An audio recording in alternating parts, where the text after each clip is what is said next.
Hello, everybody. Marco. My room is cozy. I need some lights in the background. I used to have Christmas lights. They finally died. You need one light. I think so. Yeah, I need a light back there. I have a light, but it's not a motivated light. It's an unmotivated light that is that's where this little rim light is. Oh, I see it. Yeah. Hello. Yeah, but it's unmotivated.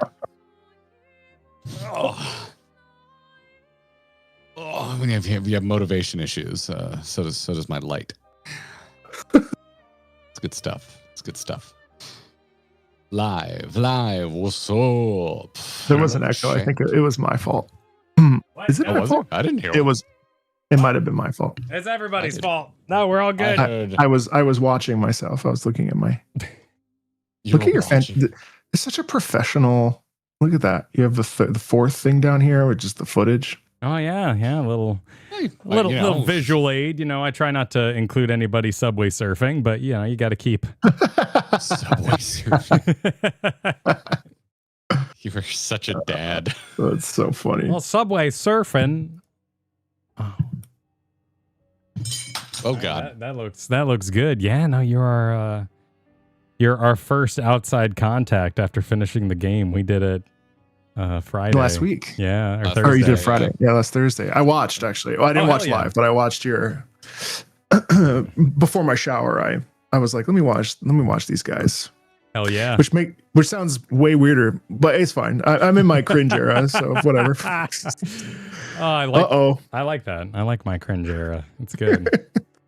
Useful era to be in. Yeah.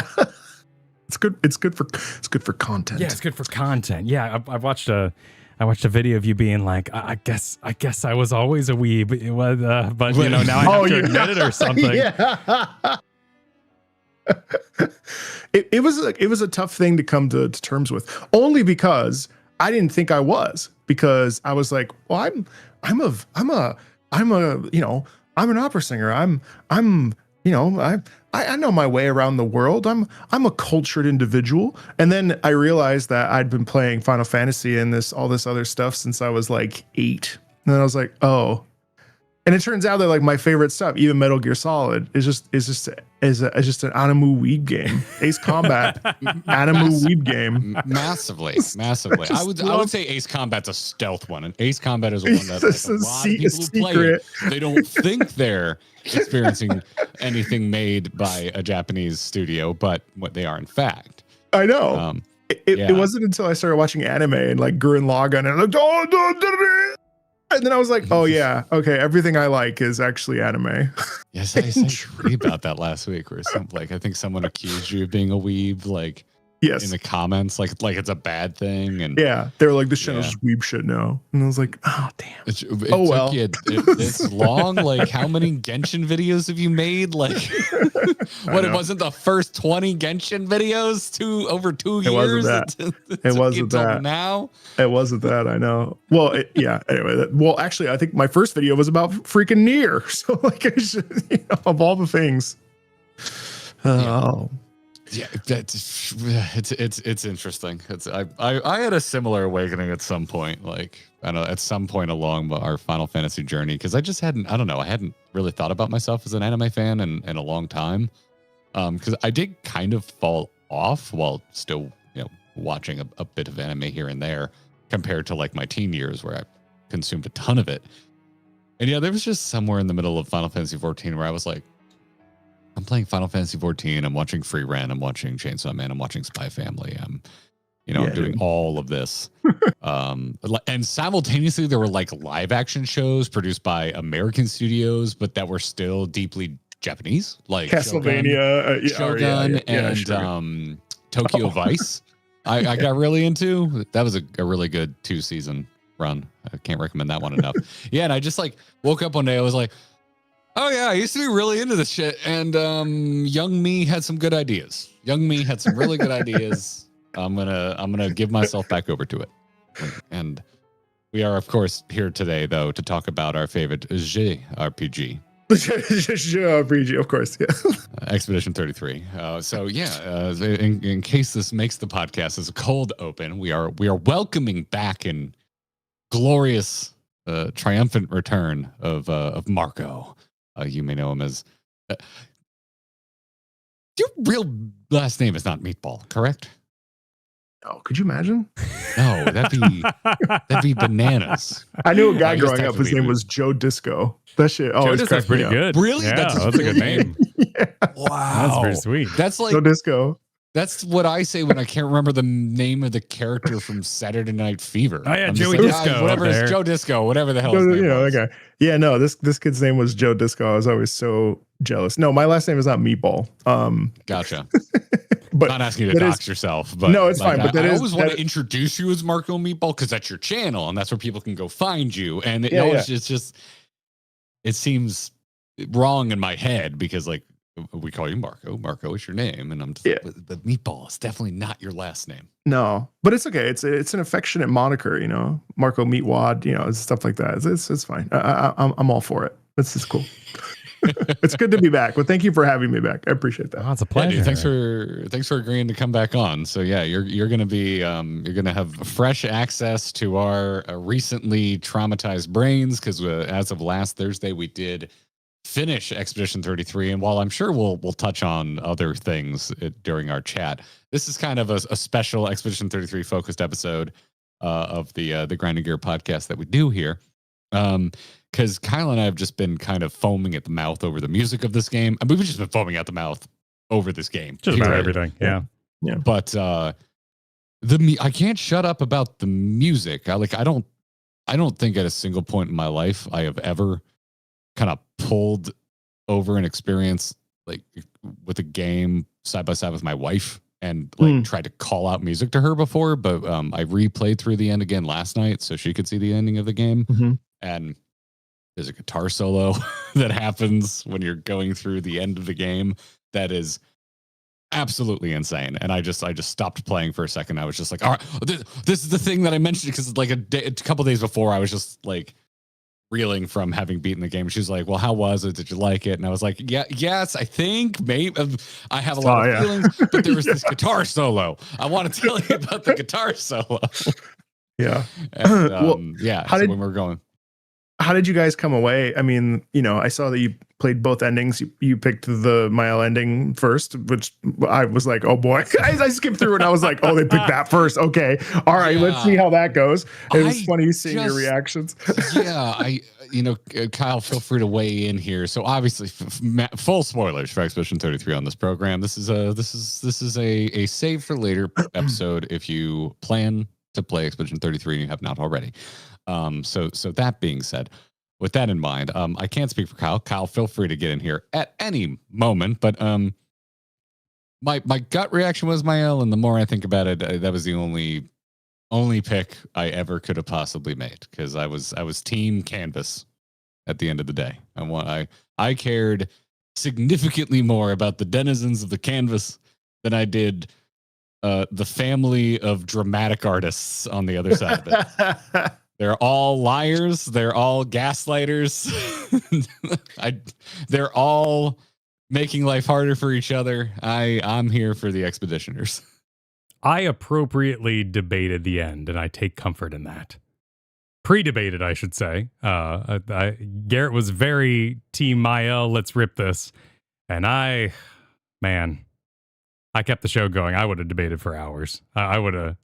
In a natural, in my own environment, I would have just like gotten up and probably, yep. And it would have been saved. Maybe not for another day. Cause I'm like, where's the save file? Like, I don't know. Would I have to restart the battle? I'd leave it on. The game hours would accrue, but there would at least been like an orange juice and a cheese stick, you know, like there would have definitely been. What did I do? It would have been some serious debating. And I still kind of debated it when it was over. Ultimately, I walked away, and this is the part that really shocked me. I walked away more video game sad, as in like, I want to keep playing that fun video game, than like it's over sad. Yeah, because I was emotionally ready for it to be over. That family was climaxing.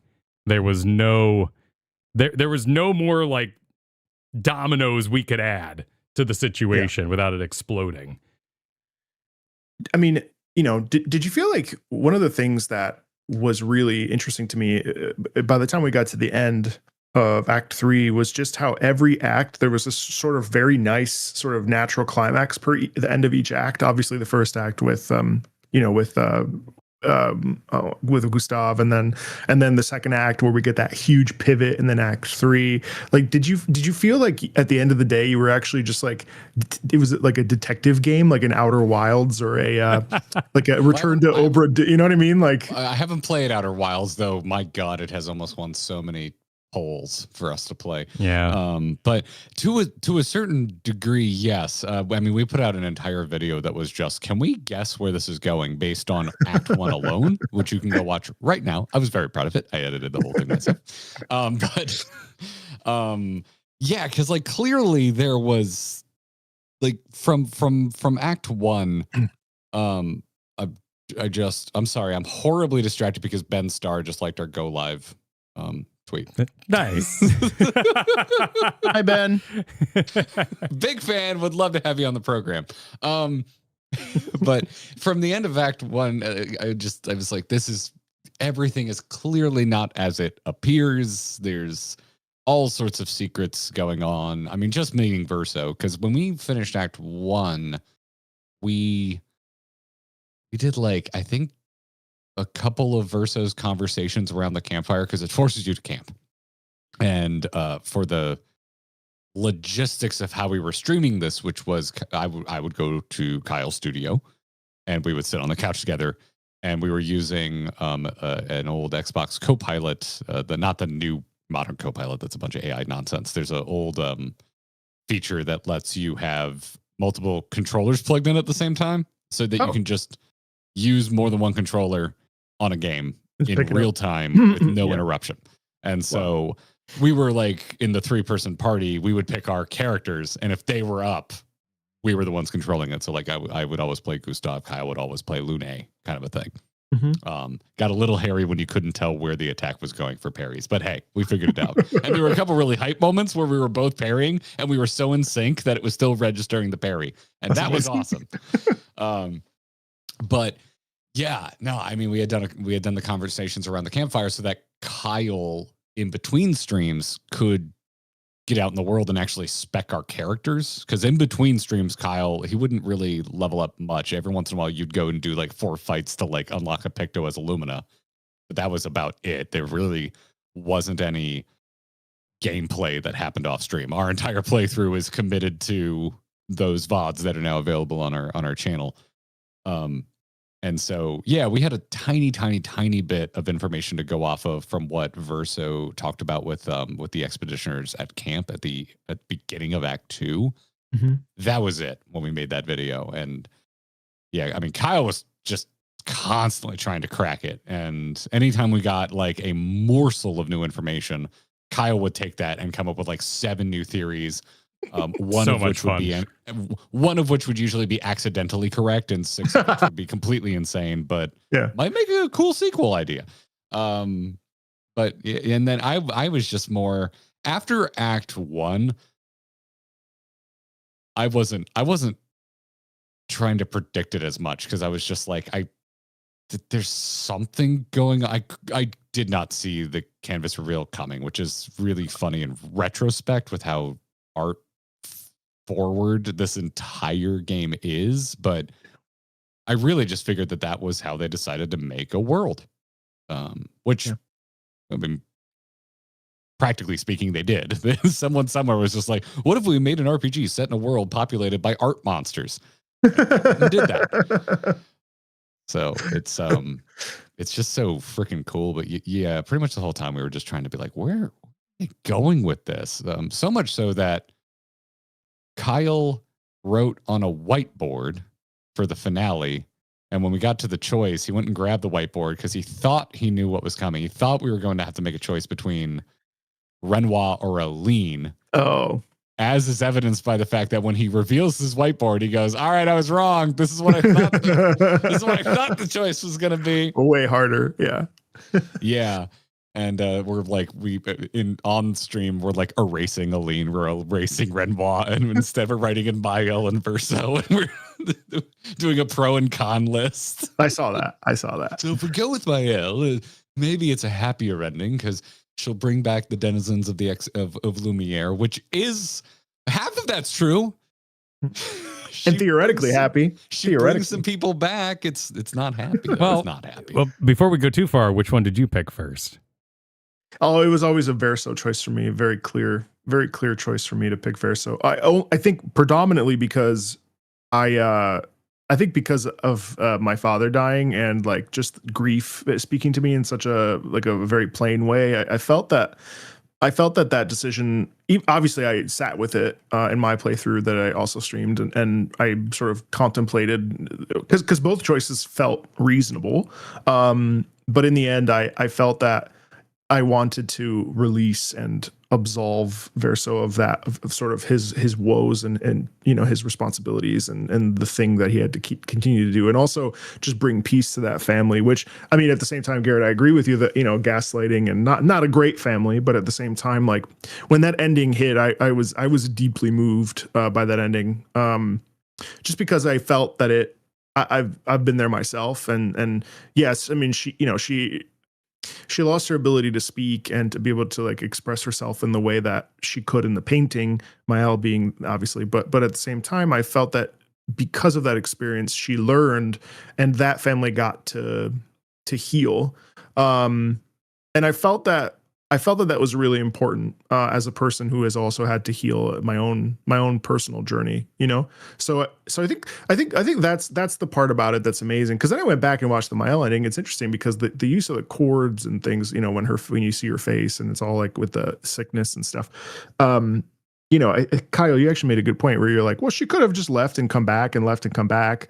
But also like if she chose to live an alternate life in that, which she had anyway, in that painting, it was good for her. Who cares if she got sick? You know what I mean? As long as she's happy. I don't know. It's all very interesting. I think honestly, like, not to talk about discourse, because I find discourse just I've gotten to the point in my like online life as a terminally chronically online person that I just don't want to engage in any of it anymore, because it's so, most of it's so ill-meaning and not well-intentioned. And with discourse, if we're throwing around the discourse word, no one's showing up for discourse with any openness. No one is no one's showing up to learn a new point of view. They're showing up to say theirs. Well, to test their point of view at best. Yeah. And so I find the discourse just very interesting because ultimately both endings have merit. And both endings, I think are valid. And I think obviously the choice of music makes it feel like the Mael ending is the bad ending, weirdly, based on the musical choice. Also just how hard it goes. Like, and that's kind of where I'm like, I'm of two minds on it, because I really like how hard it goes. I mentioned in the moment on stream, and I was even talking about this to my fellow David Lynch loving wife. I was like, this reminds me of the end of Twin Peaks, and I love that. It's just this bleak, terror-filled ending that just kind of leaves you feeling hollow and empty inside. And I like that every once in a while when it's well executed. Sometimes you just do bleak for the sake of bleak, and it feels that way. It feels like unearned and edgy. It feels nasty, just kind of annoys me. There's if anyone's seen the film adaptation of The Mist, I would say that is a work where they went with a bleak ending just for the sake of it, and I don't like it, even though I love the rest of that movie.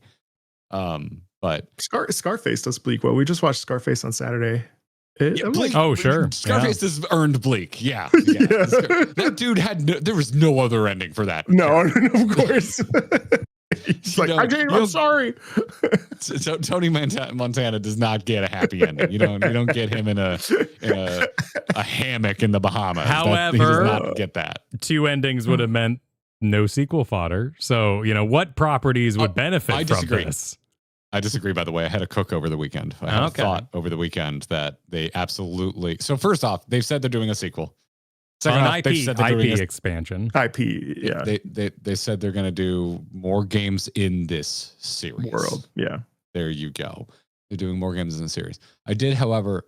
And it seems really ripe for get away from the Descendants. Like, get away from them. We don't need to rehash them. However, I did have a thought over the weekend that if they do want to stick to their statement that both endings are valid, which I disagree with that statement. We can talk about that. That's a separate pin we can stick in it. I disagree with them.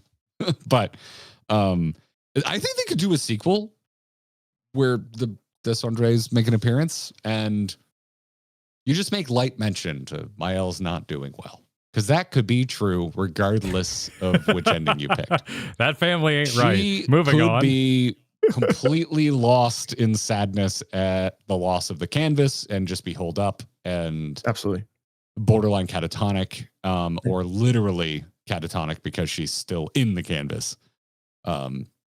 So like I did kind of have that thought over the weekend. I have been thinking about this game pretty much nonstop since I beat it, by the way.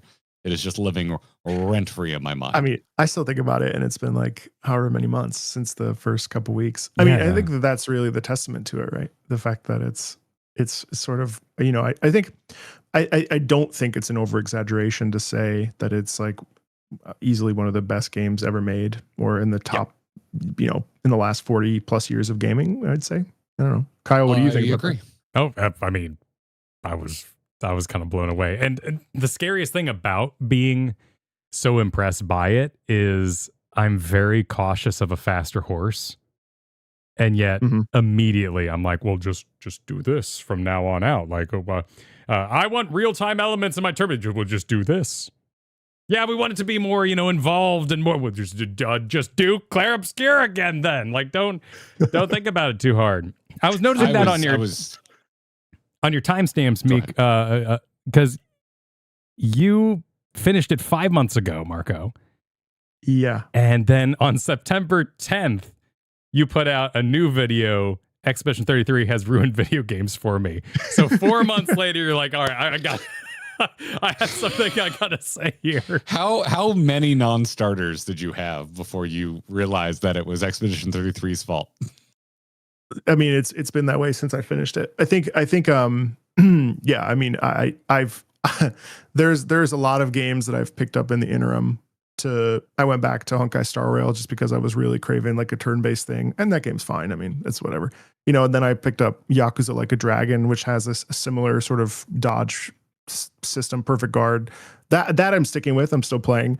Trails in the Sky FC. Actually, I put down just because talk about a long journey. I don't think I have it in me to do the whole however many. I think it's like 13 games plus.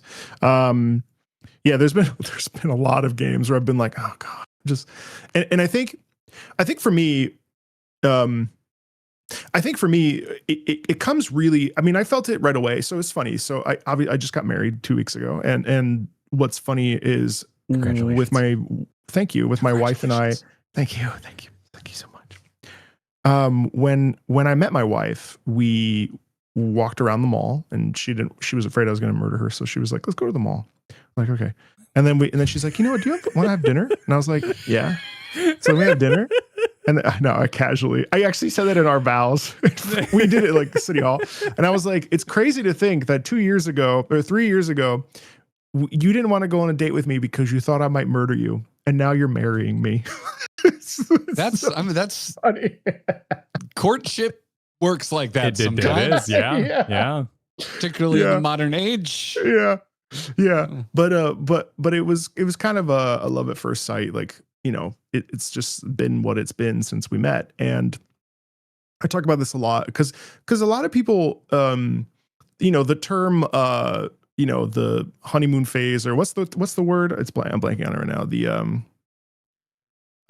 well, I mean, honeymoon phase is that's the one that gets thrown around a lot. But the bias, are you talking about? Recency bias. Yeah, that's what it is. I think people like to like sort of like tiptoe around new releases and how like amped up you are about something, because it's like, well, recency bias, and like in 2 weeks you might, or in a month you might, in 6 months, and it's like, yeah, but I mean, like, I don't know, man. I was ready to marry my wife the day I met her.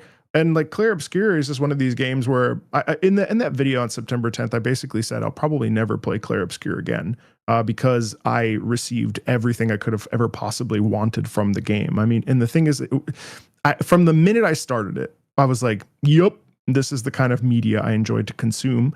But then furthermore, it's one of those pieces of media where it wasn't until right when they drop off Gustav's arm and they proceed to talk about grief and have that burial, that I really was like, oh, this game is not afraid to really talk about grief.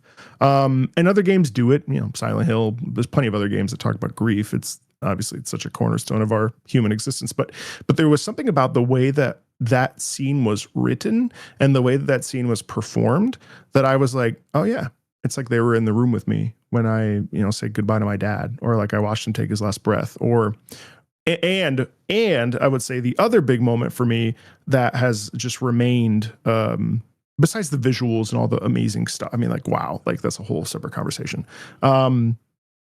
When you walk you're in Lumiere and you go back, you go into the theater and you see young Verso playing on the piano. And I sat there for 20 minutes, reflecting on my personal journey on art and theater and performance, and what the smell of a theater when you're alone and no one's in there with you, and the feeling of being on a stage, just like walking around it, twiddling to yourself, humming to yourself. Those are things that I never see captured in media, because and even talking about it, I kind of feel like not trite, but it just feels very shallow, because it's an inexplicable kind of feeling. But those two moments were like, I've just never experienced that in a piece of, and I, we all love video games here, but like those two moments for me were, I think, seismic in like feeling seen and heard and felt in a piece of media, game or otherwise, that I think is really difficult to find. Anyway, long rant, but that's I don't even remember the point of me telling that story, but that's recency. I don't know, whatever the fuck. Recency bias. Can I swear? I just swore. Whatever. Oops. You're good. Be you. Yeah. So like for me, those are the things. And so recency bias, I don't buy it, because it's like, it's just good. It's just a good game. You don't have to love it. You don't have to even like it. I think like we need to coin a term that rejects recency bias. That when you like, it when you see it type of a thing. Because there are just those, you have those experiences in media. It's rare, which is what makes it special. But like I remember, growing up, I can point to all kinds of like, particularly movies where it's just like, oh, this is one of the greatest of all time. I will never forget this experience. I think an entire generation, it was probably the original Star Wars. I think everybody sitting here is a bit too young for that. For me, it was Jurassic Park. I went and saw that, and I'm like, movies are different now. Like movies after this have to respond to this. Cinema's changed forever. I felt that way after The Matrix. I felt that way somewhat more recently. We're coming up on, I think it's 10 years this year. More recently, Mad Max Fury Road. I remember going to see that and being like, this is the most perfect action film I have ever seen. And it's not recency bias. It's you're witnessing greatness. And that's how I felt. That's how I felt with Shadowbringers for video games. That's how I felt the first time I played Ocarina of Time, the first time I played Half-Life.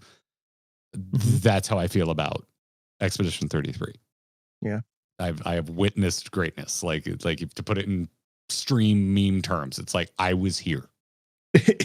I'm going to always remember 2025. So what you actually need is exact examples. So instead of saying, it could get bad, I'll just say Sword Art Online. I'll just say things that got bad for me personally, that broke my heart. And then we'll move on because, we all know that sucked. It's fine. It can happen. But this is the scene that's playing right now. That's in front of the theater. Yeah. This part right here. Yeah. But that's the part that's so, like, to me, that's what was so realistic about it, is moments before this evocative, beautiful scene, you have the Expedition 60 journal about buff men breaking through the barrier and swimming as hard as they could with their muscles. They're just one punch manning their way to the monolith. It's so amazing because, that like the act of crying is often so full of snot and gasps and looking for tissues and stuff like this, that there is always kind of the sense of comedy that can come with grief, and it's this constant balancing act. It's the same reason why, James Bond has a love scene in it. Well, because everyone's dying all the time, it kind of evens things out. Mileage varies on the Bond movie and the execution. And I feel like that's something that with the gesturals, the comedy, these little moments throughout it, you not only got your refresher and your moment to process outside of Act 2 ending, which was a lot. I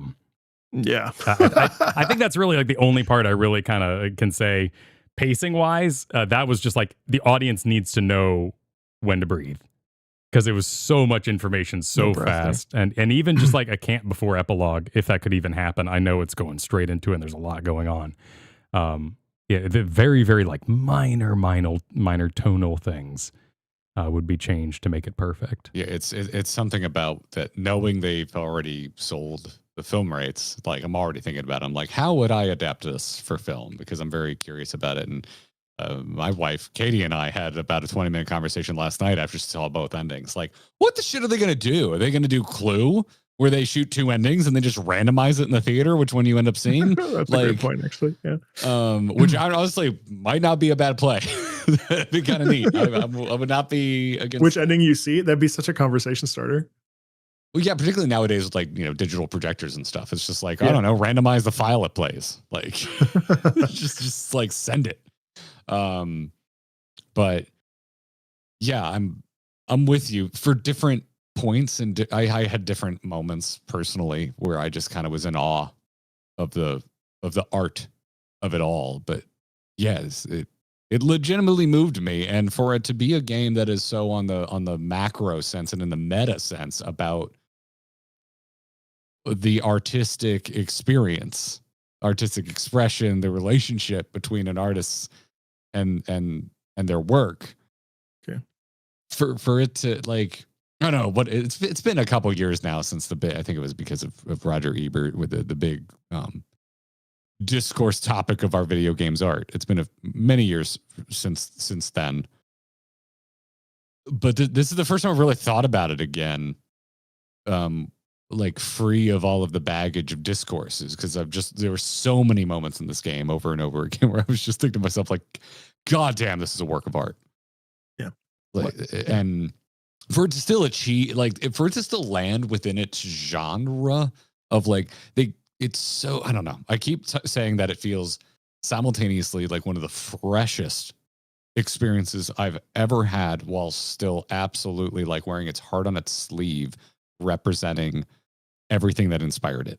Like, it is so clearly inspired from classic Japanese role-playing games, and yet, God, it's in a league of its own. You know what's crazy is that after I played this, I immediately played Sekiro, because I got really good at understanding the parry. I did that this weekend. Did you? Hell yes. I need to play. Have you ever played it before? Yeah. Well, I've beaten half of it and watched my wife do the rest. She is the Dark Souls fan of the house, so I still have not beaten it, but I've watched it all. Honestly, parrying in Sekiro is easier than parrying in Clair Obscur. And what I would tell you is that after Clair Obscur, I played the shit out of Sekiro, and I beat it like in like, I don't know, 25, 30 hours. And I had refused for so long after the Guardian Ape to never, ever, ever play Sekiro. But honestly, Clair Obscur fundamentally also changed the way that I play video games. And it's just, yeah, I don't know. It's funny. So two topics. So today I'm a Redditor. I don't know if you could tell. You can kind of I have the face of a Redditor. I'm a Redditor. I'm a Redditor. I see. I love me a Reddit. I just love seeing what people have to say. And then like I was on like a Final Fantasy VII remake rebirth. It was like on the gamer subreddit, and like they were talking about Final Fantasy Rebirth, which I really don't like fundamentally, and I know how to take. But I personally I'm good with the OG. I don't need any of this stuff. It's a separate conversation. And And it was funny because someone said, I can't believe you didn't like any of that. I literally played every single thing 100%ed. Maybe I'm just the weird one out, but like, I have no pacing issues with the pacing. And I wrote in response, I said, yeah, if you feel that way, you are the weird one out, and that is okay. Not about, you definitely like Final Fantasy VII if you've done everything in this game. Like, because everyone was like, the pacing. Anyway, what was I've heard pacing complaints from, like, in my circles, the biggest Final Fantasy VII fans among them. I haven't engaged in those yet. I want to play the original before I play the remakes. You should. It's a great, compare and I mean, yes, there's like a lot to it. Rebirth is so well done. Like from an artistic perspective, I think Rebirth is great. Do I want to play it? And the 20 hours I did play, I'm good. Like that's I don't need Cloud. I don't need to know about his relationship to the sandwich. You know what I mean? No offense to anybody listening. Obviously, like go off that sandwich. It's great. Yeah, like, okay, cool. I can skip this sandwich. Anyway, unrelated. It's talking about Reddit. Sorry. ADHD. I found out I have ADHD a couple months ago, and everything makes sense. I was on the FromSoft subreddit, and someone randomly said Dark Souls 3 or Clair Obscur soundtrack. And that something has happened when the majority, 80%, I would say, of the people in the comments are saying, in the FromSoft subreddit, are saying Expedition 33 is better music than Dark Souls 3. A game that people in the FromSoft community historically adore, right? I found that just so interesting. I found so interesting that like this game was able to bypass some of the natural barriers or click or niche bubbles that exist that are very hardened and still perforate the ethos.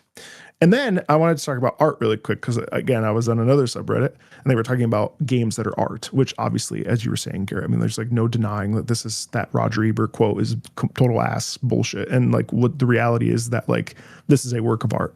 And someone was saying, well, like, what is the definition of art and within a video game? And someone was saying that is NBA 2K26 art? And I was like, well, I mean, an artist still has to make these lifelike things and make it come to life. And it was interesting because they were like, the person responded, and not in an asshole way, which is a shocker for Reddit. And they were like, it's still like sculpting, which I thought was really interesting. So anyway, this is completely unrelated. I've gone on a total tangent. No, but these are all the things that have been entering my mind while I play through this game. It's made me think about that debate probably more than I did when it was being had, because at the moment I just remember being like, Ebert, I actually like you. I'm a big fan of film critique. I love watching film reviews. Mad respect. You are so out of your element. Shut up, old man. But yeah, it's like you're hitting the nail on the head because you can just, the same conversation you're having about like as NBA 2K, the video game art. It's like, well, I understand how you can arrive at that question, but like there's people out there who are traditional painters. Pick your medium. It doesn't matter. They could be an oil painter, watercolor, acrylic. It is irrelevant. There are traditional artists out there that have chosen to paint portraits of famous athletes. It's still art. It may not be art that you like. It may not be art that you appreciate. Particularly, listen, I went to art school. I was in the illustration track. Were you really? We were looked down upon by the fine artists, and we looked down upon the fine artists. We thought they were frou-frou, sniffing their own farts, artsy-fartsy people, which they were. and we wanted to use our gifts for financial gain. Most illustrators want to, get paid to make art. But it's all art. All of it's art. All of it is true. All of it is permitted. It's a matter of taste. It's a debate of taste, and that is it. And goddamn, like, just to tie it back into your opening salvo of fuck discourse on the internet. All discourse is just discourse happens because we find ourselves in a moment where we are unable to admit our personal taste, our personal bias, and bear witness to differing taste, differing bias. That's when you get discourse. When you're just showing up to see your opinion parroted back to you, and it isn't.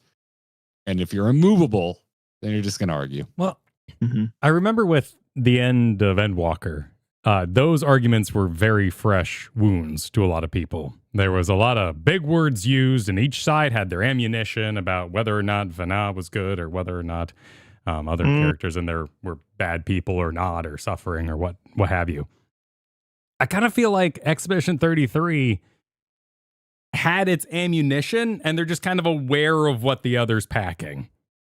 But 5 months deep now. I have no doubt when you played it that this was probably pretty fresh in the argument sphere. Those were still kind of being crafted. And can I find a wound, a hole in this armor that I can insert my, but you let the kid suffer kind of argument in? Looking at even the comments on our own video, looking at the comments in our final stream, it seemed a lot of people were like, I felt this way. And left it at that. That was so healthy. I love it. Yeah, our whole playthrough of this, I immediately ripped the seal on consuming like as much YouTube content about this game as I possibly could upon finishing it. And I was watching some streamer complain about the streaming experience, that they were just like getting backseated to hell and back. And I'm like, oh man, I got so lucky, I guess, because even more than Final Fantasy, because also, by the way, Jesus Christ, you want to get backseated, stream Final Fantasy 14. I know. What? I changed from White Mage. What happened? Did something happen? Server change. Pardon me. There was a blip. Oh. All good here. Sorry. But I feel like we got so lucky because even more than our playthrough for Final Fantasy 14, our playthrough of Expedition 33, like it really felt like a book club. Like there was some disagreement here and there, and some people being like, "You're doing it right." There was obviously still backseating. That's always going to happen. But my meter was much more full on the look at all of these people who's showing up that just want to talk about this work. Like it's a unifier. That's what I want. That's like if I could force what audience we have for our streams, I would always just rather have the curious audience, the audience that wants to talk about what's happening and look at it from all angles and just be nerds, maybe not be Redditors. Although it looks like you found some good threads, my dude. You're I curate. I'm on the CPAP subreddit, all this stuff like that. I get around. No, totally. But I love your CPAP selfies, by the way. They're my God, dude. It's a lot. Today, I only had 0.2 events, you guys. My wife has been sleeping so well. And don't say I'm not generous. No one can call me selfish. I bought a CPAP for my wife and for me, obviously. But to your point, I think it's amazing. I actually had someone come in and spoil the entire plot on my second stream, and I have never. Yeah, and I diabolical. Then they brigaded my Twitch too, just one person, but they were like, "Oh, by the way, Marco, blah blah blah blah blah." And I was like, "I send you a couple mods. Do you need?" No. My mod was looking away because he also wanted to play it himself, but that guy got banned, obviously. But I've never shouted expletives at a person in my adult life. Like probably ever. And I was like, you're such a fucking asshole, waste of space, piece of shit. Like I went off. And the thing is like, obviously I didn't wish him ill will or anything, but like, it's incredible. But everybody else. It's not a death sentence offense, but it is, it is pretty shit. But yeah, no, it's a super shitty, dumb thing to do. But it's so exciting for me that like you just had a rapturous group of people that wanted to be there, and that was also how I felt. That by the end of it, I felt like it was a really cool communal experience. And then I was really grateful that I didn't do it because I was making content on it. Like I genuinely, that and Digimon Time Stranger are the two games this year that I've played really for me, that have been like, they haven't been like, popular games that I was playing because they were popular. It's not games that, because I play games every day. Like I wasn't chasing anything. It wasn't for views. It wasn't for, not that I've ever done anything for views, let it be known. But Clair Obscur and now Digimon are the two games that I really were like, this is for me. And 2 people could be here, 1,000 people could be here. And then it was amazing because by the end, like people from the Sandfall team were in the stream and they were thanking me for talking, and I was like, oh my God, what? You guys made this thing. It's amazing. Like it was just one of, I think our Act 2 day, the art director stopped by. I was like, what, why are, my God, like that's really cool. What are you doing here? Yeah. That's so cool though, like to feel like here they've made this like product and this art, this piece of art, if we want to talk about music, like Lorient, like, 8 hours of music, and it's just crazy how they're accessible. And I think that's really special. It's really special when you have a team that is proud and is a willing and wanting to experience their game with others, because so often in this corporate AAA market we live in, I mean, I feel like, and that's the other thing too, don't you guys? I mean, God, this is like an hour-long glaze on Expedition 33, but like, don't you feel like game's good? Yeah, that's game's good. Got the point, right? Yeah, and it's like, isn't it amazing that like this is a game that like transcends? I don't know, like it's special. It's weird. It's a weird. It is weird.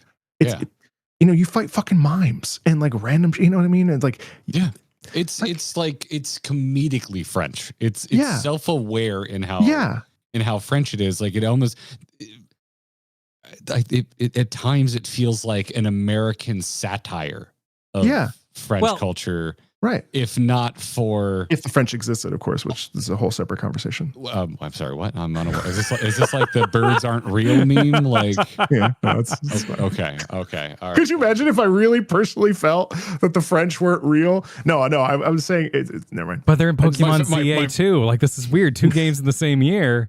How did this happen? Yeah. But that's like part of why that's part of what I see as evidence of them like wearing their influences on their sleeve, because the overarching story of Expedition 33 is very serious, very dire, and yet, like a lot of the best Japanese RPGs, there's so many moments of levity, so many goofy, wacky situations that everyone shows up in, and that's, I think, where it came from. For like what I started to interpret as like almost a satirical view of French culture. Yeah, I think it's just them having a gas, of course, cutting some of that cloth off and bringing it with them, of like, fourth wall.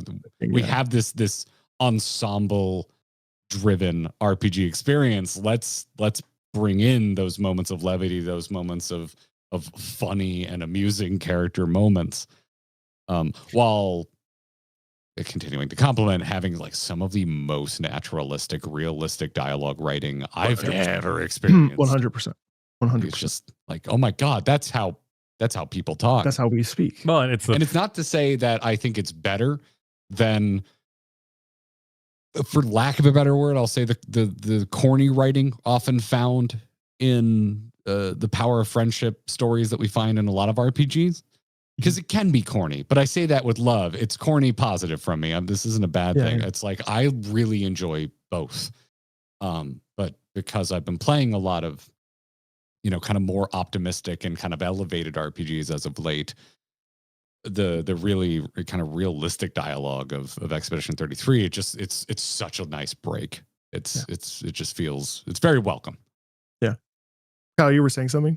Oh, I mean, the entire world is fantastic, but it's so easy to understand, and that's what makes it work.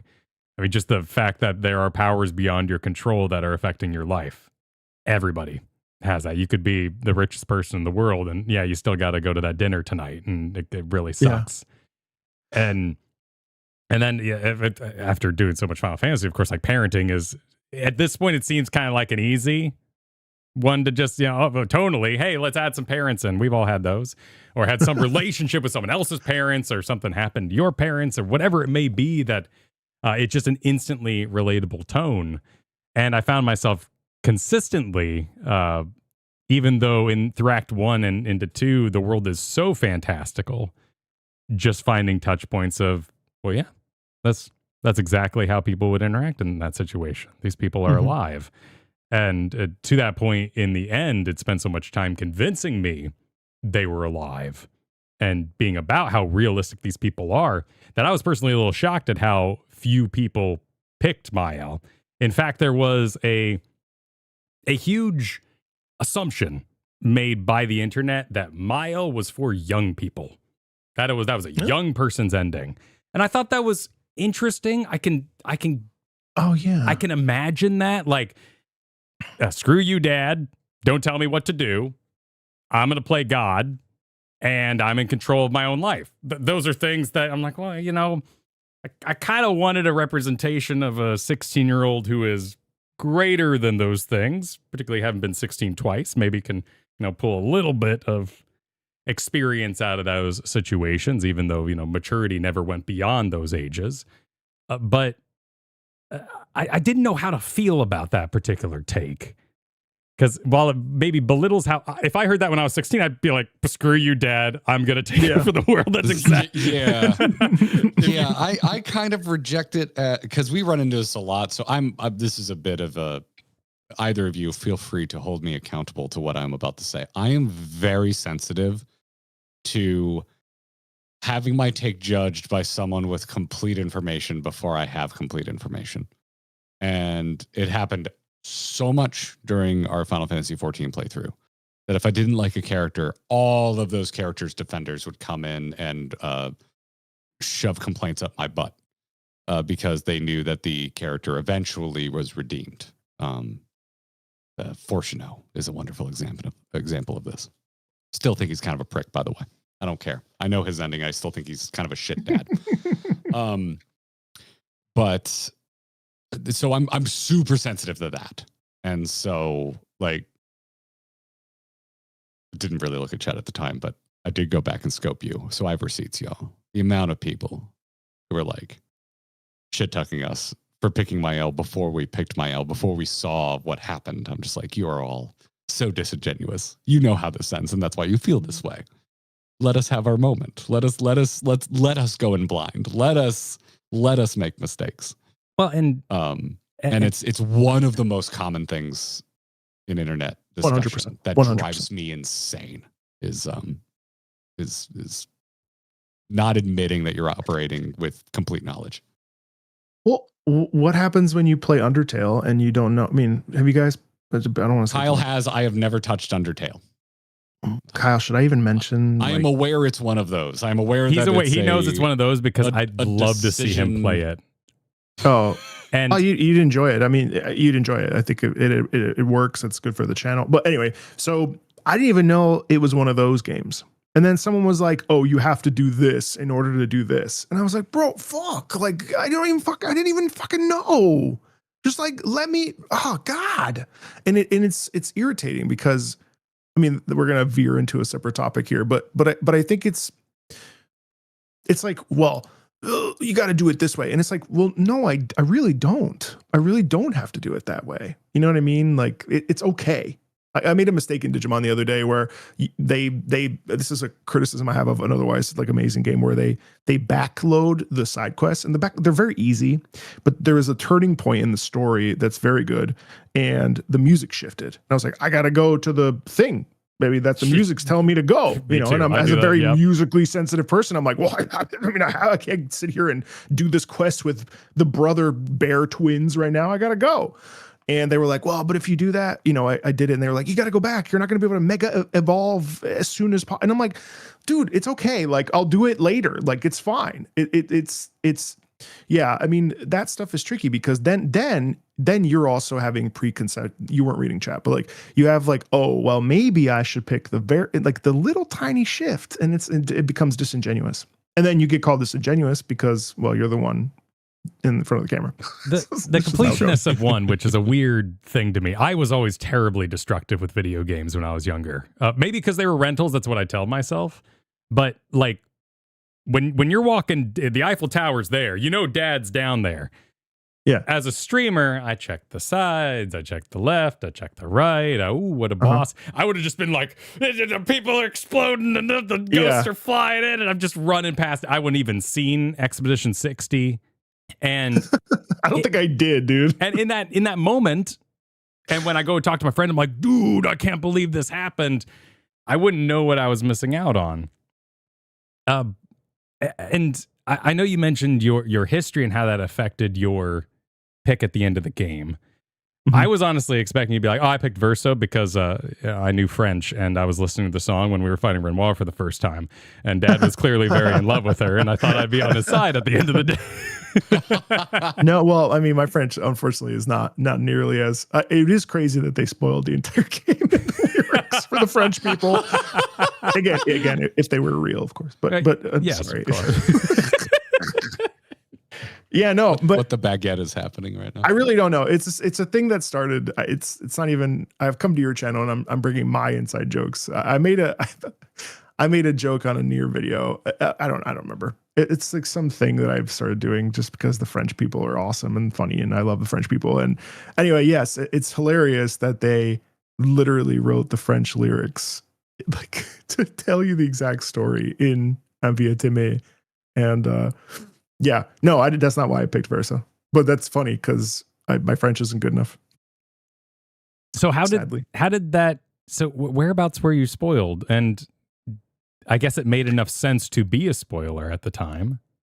I mean, it was. Hey, Marco, hope you're enjoying the game. Wait, we're talking about the end. I like how even now I'm still like, can I say it? it's like with Warframe. There's a thing in Warframe that you guys will eventually play where we're trying it on Thursday, by the way. What the fuck? Yeah, we're doing like a vibe check stream. We've been him and Han, and we're like, let's just try it. Let's just try it. Kyle technically has already played it. He has a disclaimer that he played about 20 hours a decade ago. Yeah, in 2014. That doesn't count for anything. Yeah, that doesn't count. You're playing it on Thursday. Oh my god. Yeah, we're gonna try Warframe on Thursday. Yeah, it's gonna be our last duo stream before I go on my Japan trip. Oh, good for you. Oh, that's amazing. Okay. Well, there's a thing that happens in Warframe that I'm not allowed to tell you, and it's like one of the best kept secrets in gaming. Just get to Neptune. If you choose to commit, just get to Neptune. Sick. Good to know. What the fuck? Like amazing. I forgot. Sorry, you said Warframe, and I totally lost it. I lost my train of thought. I was trying to remember. You said you were spoiled at the end of Act 1. Oh, right? when was I spoiled? Oh, I was wondering. Sorry. Yes. So, I was, there's that side mission where you have to help the baby, and the flower thing becomes big. Eventually it grows. So that's not very far. That's like the first map.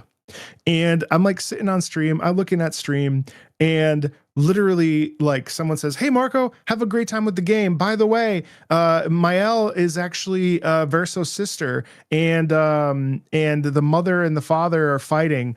Have a great time." And I go, "Huh? What the fuck?" And that was the spoiler, which is, I mean, obviously, like, listen, I had someone come in like, "Have you guys played Silent Hill 2? I've beaten the original. I have never played a Silent Hill game. Would you ever want to? Yes. Okay. There's a big reveal in Silent Hill 2. And I'm horror averse. And I'm literally like in a super fucked up, like dilapidated industrial area that's like near the middle end of the game, near the very climax before this reveal is revealed. And some fucking asshole comes into my chat and they say, "I can't believe this." And I go, "Are you I'm like screaming, like my heart rate, I'm like sweating all the time. "Are you fucking kidding me?" That one was close enough. Do you think maybe they just thought you were like just past it because of the zone you're in? Whereas like the Expedition 33 one is like clearly malicious. Like, no, this guy was like, "I can't believe that happened there." And I was like, "You son of a bitch." Anyway. I had that moment in real life. I accosted someone verbally in real life. Who spoiled Death Note for me as I had just begun watching it and gotten real. Death Note's probably a top 3 anime for me. I have the manga. I should read it. Have you not experienced any of it, the anime or the manga? Mm-mm. Okay, so I won't spoil it for you. So there's a massive, we're just trading extremely stories of nobody spoiling anything. There is a major, easy to spoil moment in Death Note, and everyone who has seen or read it knows what I'm talking about. Okay. And I was in class, I think my senior year of college, so it would have been 2008 or 2009, and this kid is just like, "Yeah, I was watching this show called Death Note. I don't really like it anymore," after reveals major spoiler.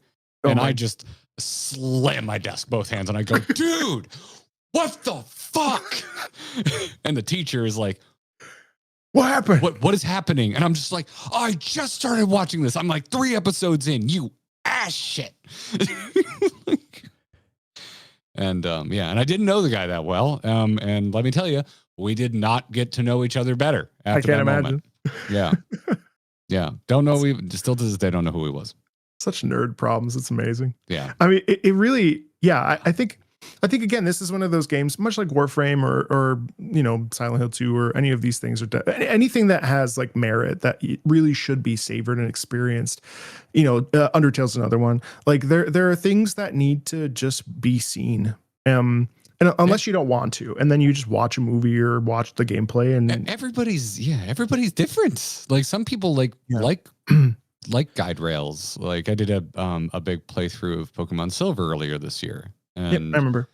And actually, I think chat was, to their credit, I mean this as a compliment, but for me personally and my desire, I think they were actually too strict with the spoilers. I'm like, it's a Pokemon game, y'all. I'm gonna miss shit. Please just let me know when I'm gonna miss something.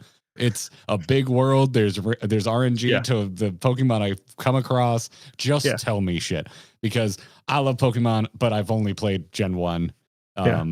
And I played it with a guide. To me, Pokemon is a guide style game. I likened it to when I learned to scuba dive. Whatever boat we went out on would hand you a card with here's all the fish you might see when you're going to the reef. Mm-hmm. And I'm like, cool. I'm gonna try and find these, and that's how I feel about playing Pokemon games. I'm like, give me a guide. Let me know what zones. Certain Pokemon may spawn in, because it's that to me I just enjoy the vibe of being. To me, Pokemon is very much a theme park experience. I want my map. I want my guide. I want to know what time I can go get on Space Mountain. Yeah. Well, I mean, I also think that there are some games that just after I actually turned off the chat after that spoiler happened, mostly because I also wanted to protect my chat, because people were then watching my VOD getting spoiled by that person. And I had a pinned comment that was like, hey, just so you know, like this is here at this time, or someone did it and then I pinned it or whatever. But like, I just muted the chat. I just hit it. I just turned it off completely. And I think like there's something, it's worth not being afraid. It's hard because, in our role as content creators and streamers and so on and so forth, like I know you guys as much as I do enjoy engaging with our chats, and your chat is lovely. My chat is lovely. We're very lucky to have regulars and so on and so forth. But there is something to be said about preserving an experience so that you don't have to be and it's hard. I mean, even me, like I've noticed as I've started to watch more people, I even will be like, oh, this part. And I'm like, well, Marco, shut the fuck up. Don't say that. They don't need, because we're very strict on my side of things, because I don't, especially in the gacha space, which tends to run slightly younger. There's a lot of enthusiasm and a lot of like, oh man, this part is such great music. And it's like, hold on. Because what if I don't like it? First of all, and like, let's just chill, because there's a ton of that in 14. Oh, I mean, of course there is, but of course there is. But yeah. You talked about chat. The reason why I switched from White Mage. So I played White Mage for 400 and some odd hours on my PlayStation when I was just like fucking around on my couch and stuff. But when I started streaming and I streamed Endwalker, someone came in, and I remember it was the first time I ever received any hate, because it was right near the beginning of my channel's life. And I was like, yeah, no, I'm switching to Samurai. Fuck this shit. Oh, no. I literally grinded out a Samurai to level, I think it was 80 at the time, right? Just because I didn't want to play White Mage, and they're like, I can't believe this guy has all this pressure about healing. And it's just because I sucked at it, because I didn't care, I don't care. It was just something you played to enjoy. Yeah. That could be its own special episode about turning your hobby into your career. Like, I watch a rather successful YouTuber who rebuilds mechanical watches. And I learned maybe 3 months into watching him that I was already familiar with him from years and years and years of playing Magic the Gathering, because he also hosts one of the most famous Magic the Gathering podcasts. Oh. But he never shows his face. on his watch channel. It's all close-ups, macro lenses of him working on whatever watch he's working on, because the pieces are so goddamn small. You need macro lenses to even make content about watchmaking. And a frequent thing he brings up in his videos is just like, now please go easy on me in the comments. Like, I am still an enthusiast. I am not going to open up a watch repair shop. I'm not here to be the best watchmaker. I'm here to share my hobby and hopefully open the door to more of you to get into this hobby, because I think it's neat. And there's a big difference between that and I mean, we got into content creation around esports, which is literally being the best. Your goal is to be the best in the world. Right. And I think it's just really easy to forget that not everybody on the internet who is making content is their goal. Very infrequently, actually, is their goal to be the best in the world. Do you feel this question for both of you? Because I've changed. So I'm coming up on 4 years. I think we started more or less around the same time. I think. Yeah, pretty for much. YouTube, Kyle and I have been making content together since 2010. But podcasts and all that kind of thing. Yeah. Yes, of course. Yeah.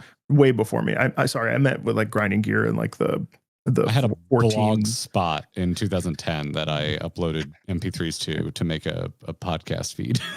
forgot. You've been around way longer than I have. But like something interesting is, so the angle I used to come at, and I still do, obviously, is that I am / was an opera singer, and so therefore that's like, I hesitate to, because I don't want to sound like egotistical, but like a position of leadership or an expert in the field, like, the typical like buzzwords that like opera singer does, blah blah blah blah blah, right? And I found that over time I've actually pivoted more towards just being a guy who loves video game music, can talk about it, and loves video games and loves playing them.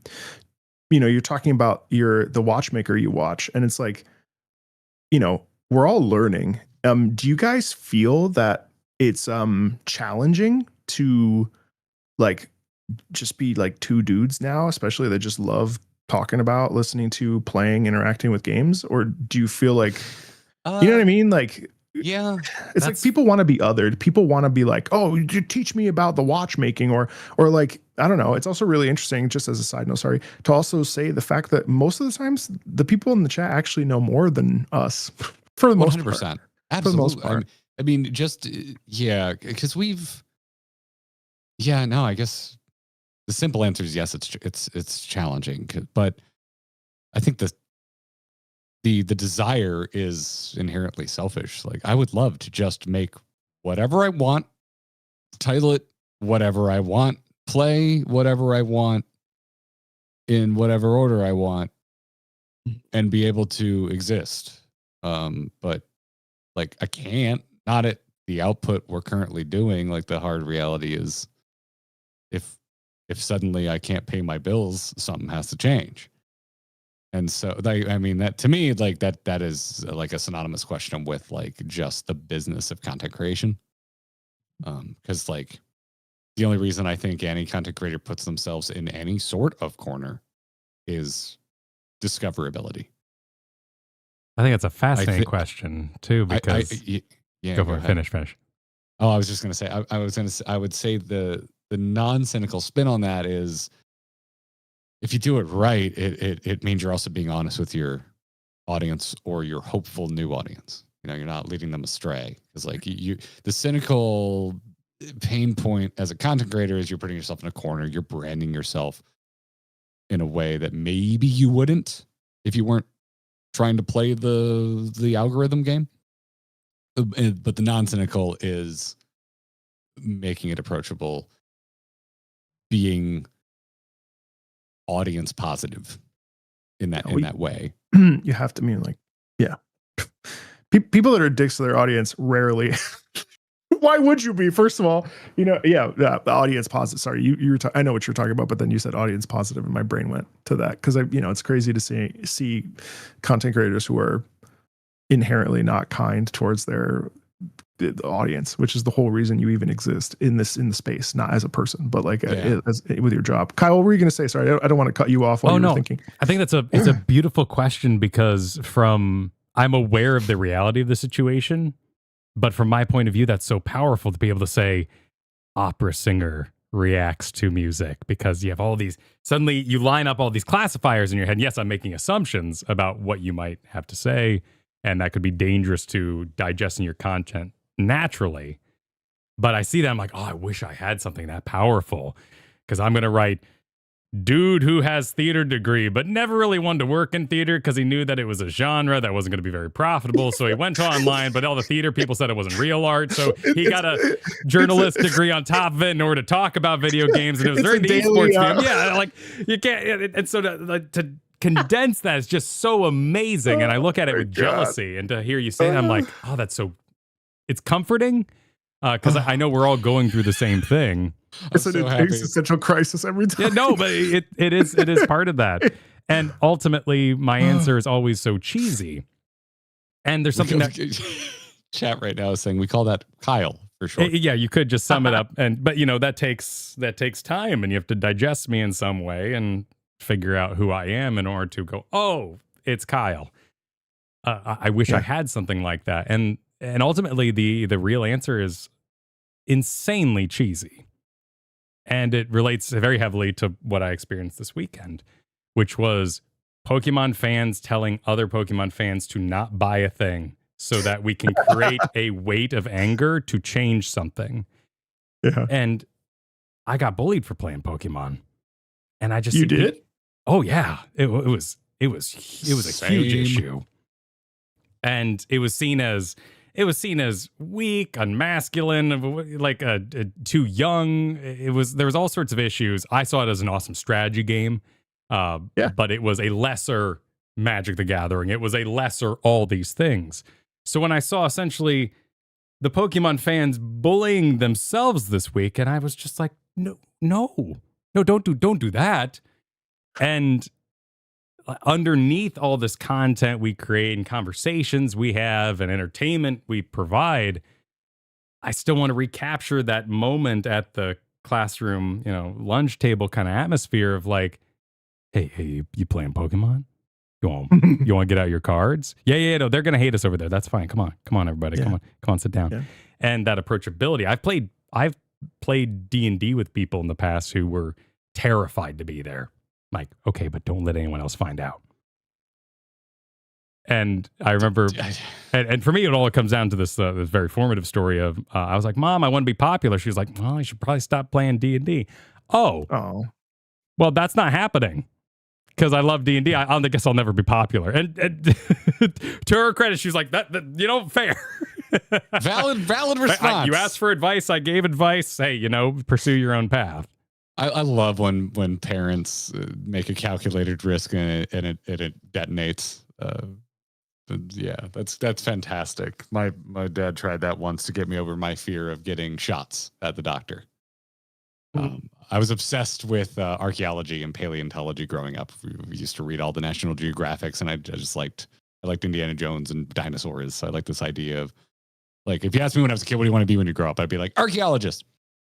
And one day Dad goes, to become an archaeologist, you're gonna have to travel all over the world. You're gonna have to get a lot of vaccinations and stuff. And instead of me going, okay, I'm gonna get brave with shots, I went, I guess I won't be an archaeologist. Still to this day, by the way, I almost faint every time my blood is drawn. I do not handle needles well. Oh no, syncope. Yeah. yeah. Anyway, I thank you for sharing that story. I love when a child takes something like that the wrong direction. Like, yeah. Well, and there's something so like it's relatable, it's beautiful. I watch you, sing a song, and then you ended up reacting to yourself being reacted to.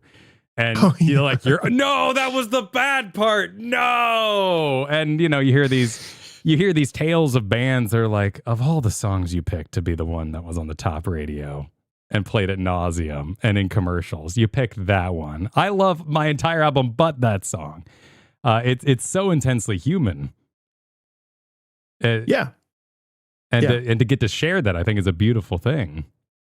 Yeah, I think, and again, I think that, to circle it back to Clair Obscur, I think that's what I think that's what I love about it the most, is that it's like, it's I don't think it had quite the cultural zeitgeist to say an Elden Ring that like pushed past the boundary of the gaming niche and stuff, right? But we didn't need it to, because what it did is for overwhelmingly, well, actually that's not, I'm sorry, that's not even true, because it was like, wasn't it in the top, wasn't it number one? Yeah, it was on the Billboard charts. I forget what number it was, but it like breached. I mean, look, and I've been sharing, okay, let me rephrase. I've been sharing the music of Clair Obscur now with I have my non-gamers listen to video game music series, and every one of them is like, what? Like, this is amazing. Like, this is great. And so forget everything I just said. So it is pushing past that. It is a vulnerable, haunting, like so human thing that allows us to connect to each other without the pretense, especially with people like you guys who are genuine, who genuinely want to enjoy that. Me, who, I don't know if it sounds genuine to say that I'm genuine, but I'm genuine. Like, like there's we pulled one over on Marco, Kyle. We've successfully made him think that we are not fake individuals. Yeah. You're just doing it for money. Yeah. But there's something so like human about it. And I think that shared, that shared authenticity of the work, because the work is presenting it at a base level. There's no, as a society, we double speak, we wear masks, we protect ourselves, we are closed off because we don't want to be hurt, and we bury, there's that famous C.S. Lewis quote about, don't bury your heart. You can bury your heart under the sea in a chest, but then by the time you find it, it'll be cold and damaged, and you want to. Vulnerability is not something that is viewed as strong by in any at this point. We should embrace it, but you always get the pushback, the alpha male thing, whatever. And what I think this game does really well is it presents in its music, of course, and also in its presentation in general, this rawness that pushes past the veneer and the protective layers that we create over years and years and years and years and years of being hurt, and it allows us to I don't know, maybe it allows us to be our inner child outwardly. We're so often, because we're all big kids, with our various responsibilities. I think that's the most positive like angle of fandom at the end of the day, right? Is just kind of, for lack of a better word, letting your freak flag fly. That's right. Like, just like, I don't know, you love that thing you love. And yeah, to talk about any fandom bullying its own fandom for not liking the right thing or not liking in the right way.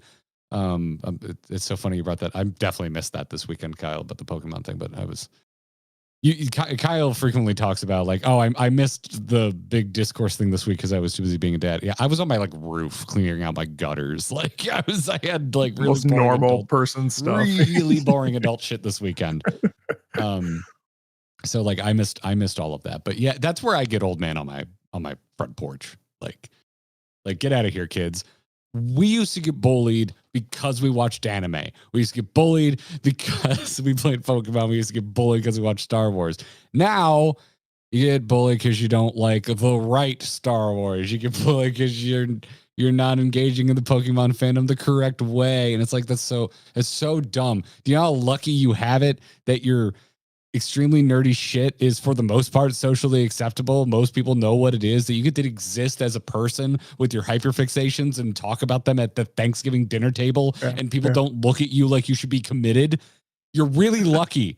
Stop being a bunch of bitches. It's such an older gamer thought, though. Yeah. It's such an older gamer thought. But, and I'm like, just watching adults glaze over when I wanted to talk about hypersonic. And now, like 3 of my cousins will get in on that shit. Like, hell yeah, let's go. Well, and there was a certain amount of bravery on the audience's part to even pick up a brand new RPG like this. I mean, we saw the footage. Mm-hmm. It wasn't walk cycle footage, which is my immediate like red flag, bad game. Oh no, all the places you'll see. Like they had some cool. I know Maya was like doing a cool little flip, and they transitioned from her flip to she's finishing that flip against a different enemy. It was all the enemies you would see. They really kind of played this close to the chest. They kept their cards hidden. Even, months after, they were like, yeah, we're thinking of doing things in the same kind of universe. But they still weren't saying the ending aloud. They weren't giving away the goose in all these cases. And every single person who embraced this had to go in with some level of blind. There is no world. Even in this, we might have, the painted universe eventually, the painted trilogy, canvas trilogy. Maybe that's a better word for it. But, they could go for that, but that didn't exist. Typically, Kyle, in art history, a series of 3 paintings side by side would be called a triptych. There we go. My God. Yeah. So really, it could happen. Yeah. A lot in religious art triptychs were. I mean, the thing is, like, if this was Clair Obscur, and Expedition 33, and then we focus on the writers for the next one, and then the next one is about something else. I mean, like, there's clearly some sort of a, what is this larger universe? And in my video in September, I specifically said I kind of was hoping that they would just let it go, like, one and done for this. And I still really believe that. And I actually was surprised at how many people were like, yeah, I'm never going to play this again. One of the best games I ever played. I'm good. I don't need to revisit.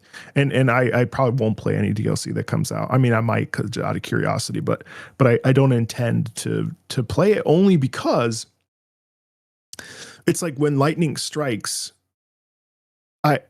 I want to keep that. You know what I mean? Like, I've never gone back and played through The Witcher 3. I started it yesterday for the first time in like 10 years.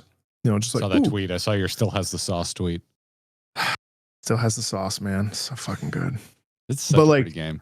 Yeah. And my point is that, like, maybe in 10 years, there's a book that I love called The Road Less Traveled by M. Scott Peck. I don't really agree with M. Scott Peck about many things in his practice, but especially there's a whole section about, like, the morals of it's a complex book, but it's any self-help book. Let's use this as an example. It changes with you. And I think in a lot of ways, Clair Obscur is one of those games as well, where it's kind of timeless, where if you play it in 15 years, it's gonna mean maybe your kid's 16, or maybe you lose some. Obviously, I don't want this for anybody, but, like, there are, your life changes, and when a piece of media can change with you, it's really profound, and it's very hard to find pieces that really change. That is, oh man, you just gave me so much jealousy for a life I'll never have, because I saw Tarzan growing up. I always use this example, but it was so shocking to me. I watched Tarzan as a kid. I'm like, cool. He's, soaping on the vines. This is freaking badass. And then I watched it like 3 years ago as a dad, and I was like, the best part of the movie was the first, like, 2 minutes. No, bring those characters. I want to know about how they built that house. I want to know about their lives, raising that child in the wild. What a waste of my time. I can't believe they skipped the good part. Like, imagine I played KOTOR when I was 16. Like, imagine getting to play this and, like, have that ending of, like, hell yeah, Mile really stuck it to everybody else and kept that canvas going. Everyone's wrong but me. And then give it 10 years and get to play it again with completely different eyes. Yeah. Whoa, what was I?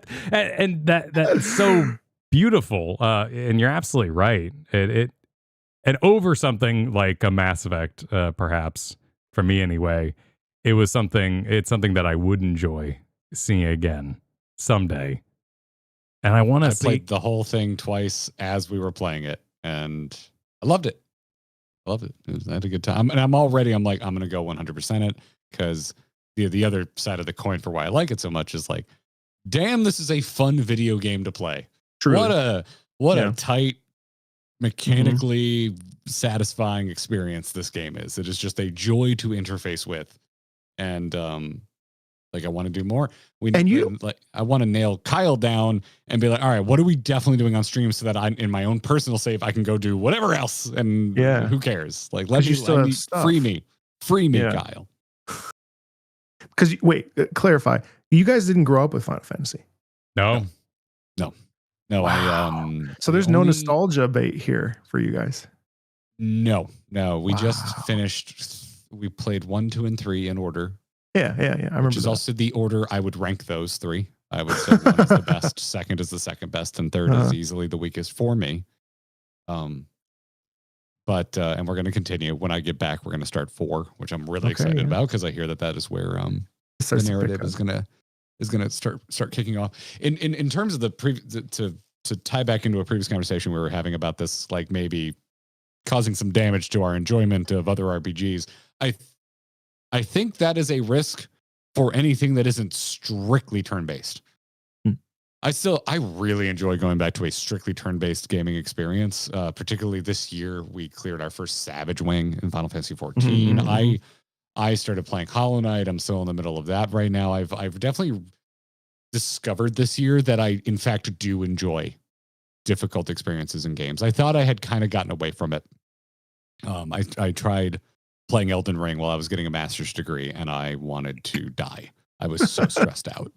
And I think I just came at the game at the wrong point in my life. Yeah. I don't think it's the game's fault. Because Kyle and I played a ton of Night Rain this year off stream. And it's kind of been our bonding game. Like Night Rain is our friendship game this year. We don't stream it. Really? We just kind of, when we have time, we get in and we try and kill a boss. And I love that game. So but because of that, particularly now this year, as I'm playing games that are pretty freaking hard compared to what I normally digest, my normal gaming diet, I really appreciate a turn-based experience. Like when I went and played Silver, it was just so relaxing. It's just, it's you know, it's like any other art form. It's like there's varying degrees of intensity that you might take on. Like, you know, I'm a big, I also like music, but I'm more on the punk rock side of things. And my favorite is probably pop punk because it's very accessible. It's very easy to listen to. I still love hardcore. Sure. I still love metalcore. I like heavy. There's a time for everything though. Yeah. But I don't always want that level of intensity. And so I think more traditional, strictly turn-based RPGs are like always going to be a chill experience for me. Something I'm always going to want to have kind of in my diet. I think I'm going to struggle with anything that mixes turn-based with real-time elements. Like I really enjoyed Star Ocean. I haven't beaten it yet. I bet if I go back, I'm going to be like, boy, this just seems rudimentary compared to Expedition 33. I've never played Super Mario RPG. I know everyone is like, you should, Garrett, if you're starting to educate yourself or go through this kind of historical experience of playing all of the Final Fantasies you should mix a couple other RPGs up in the mix, and Super Mario RPG should be one of them. It's been highly, highly recommended. Yeah, for good reason. Yeah. And particularly with Expedition 33, it seems like I should probably check it out, but I bet I won't like it as much. I bet I'll just be like, I kind of just wish I was playing Expedition 33. Well, I'm very curious to see where you come away with Final Fantasy VII, especially when you go from OG to new action combat style that mixes and matches the formula. That'll be very interesting to see for me personally, because Final Fantasy VII is like, you know, turn-based as turn-based gets, and then active time battle, so it's slightly different. But yeah, I'll be interested to see how it is for you to do both of those. Yeah, I'm curious about that because back in the day, I did play Kingdom Hearts, and like that was real-time combat, and I remember liking it at the time, despite Kingdom Hearts 1 having one of the worst camera systems in the history of 3D. Yeah, it's not good, is it? Yeah. But I remember really enjoying 2, but I'm sure it probably feels super simple by today's standards. And looking at, like, seeing gameplay of Final Fantasy VII, the remake and Rebirth, they played a little bit of it at the Distant Worlds Orchestra that I went to last weekend.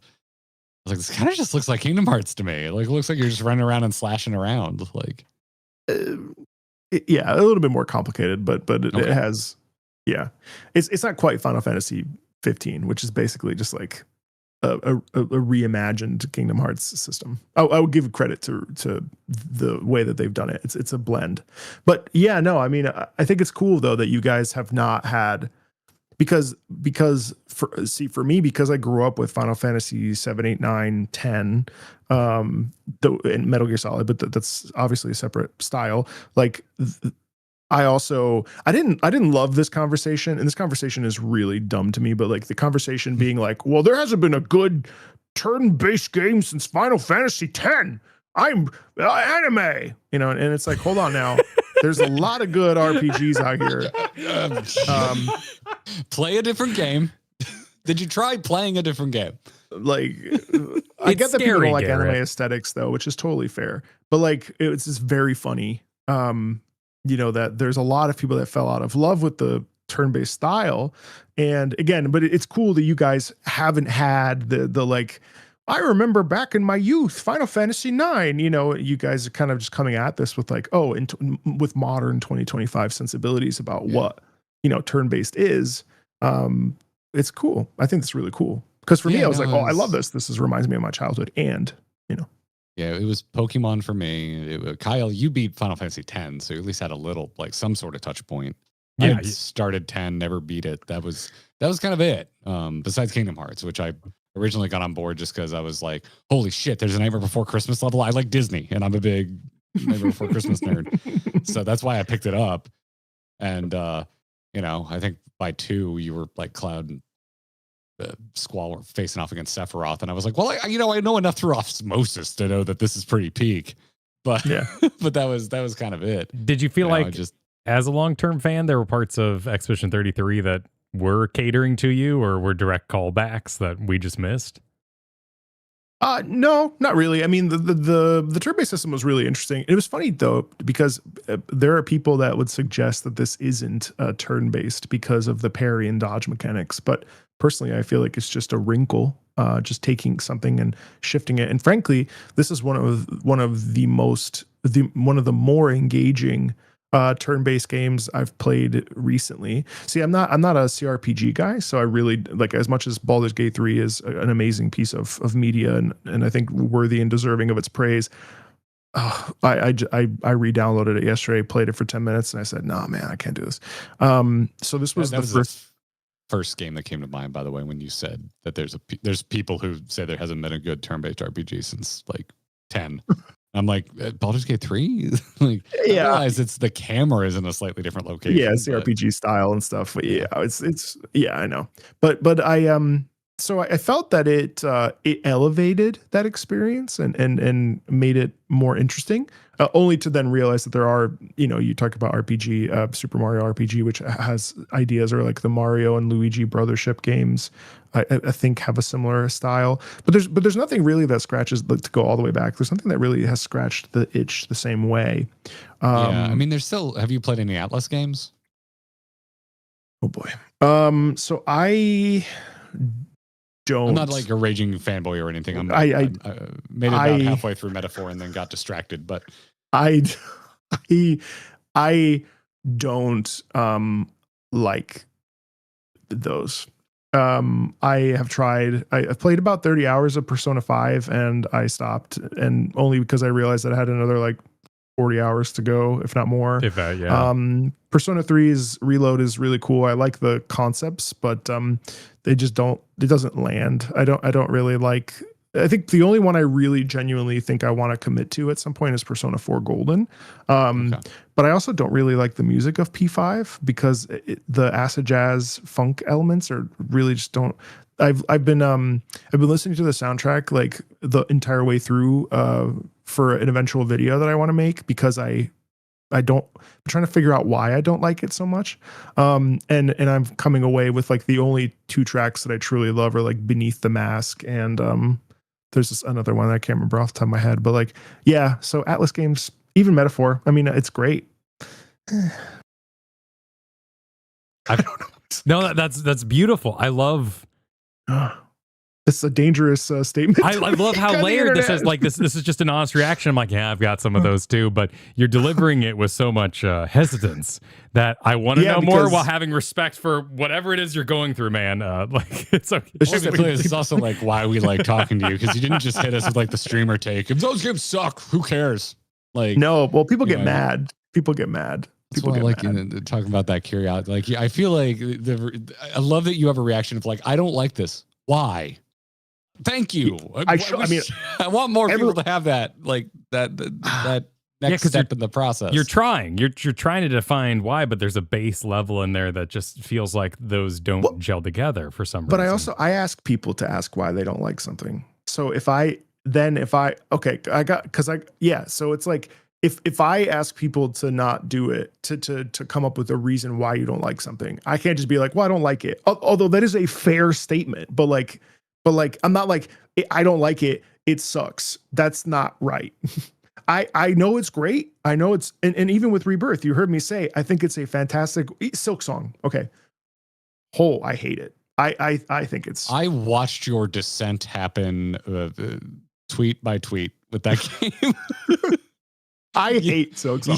You definitely had a honeymoon phase with that game, and then you were like, Divorce Googling how to get away with murder on a cruise ship. Yeah, like that. Like unabashedly, I think it is a see. This is the thing. Someone said you can't call a piece of work a masterpiece if you don't like it, and I think that is total bullshit. I think musically, artistically, and like as an elevation from Hollow Knight, which I loved, by the way, I think it is a masterpiece.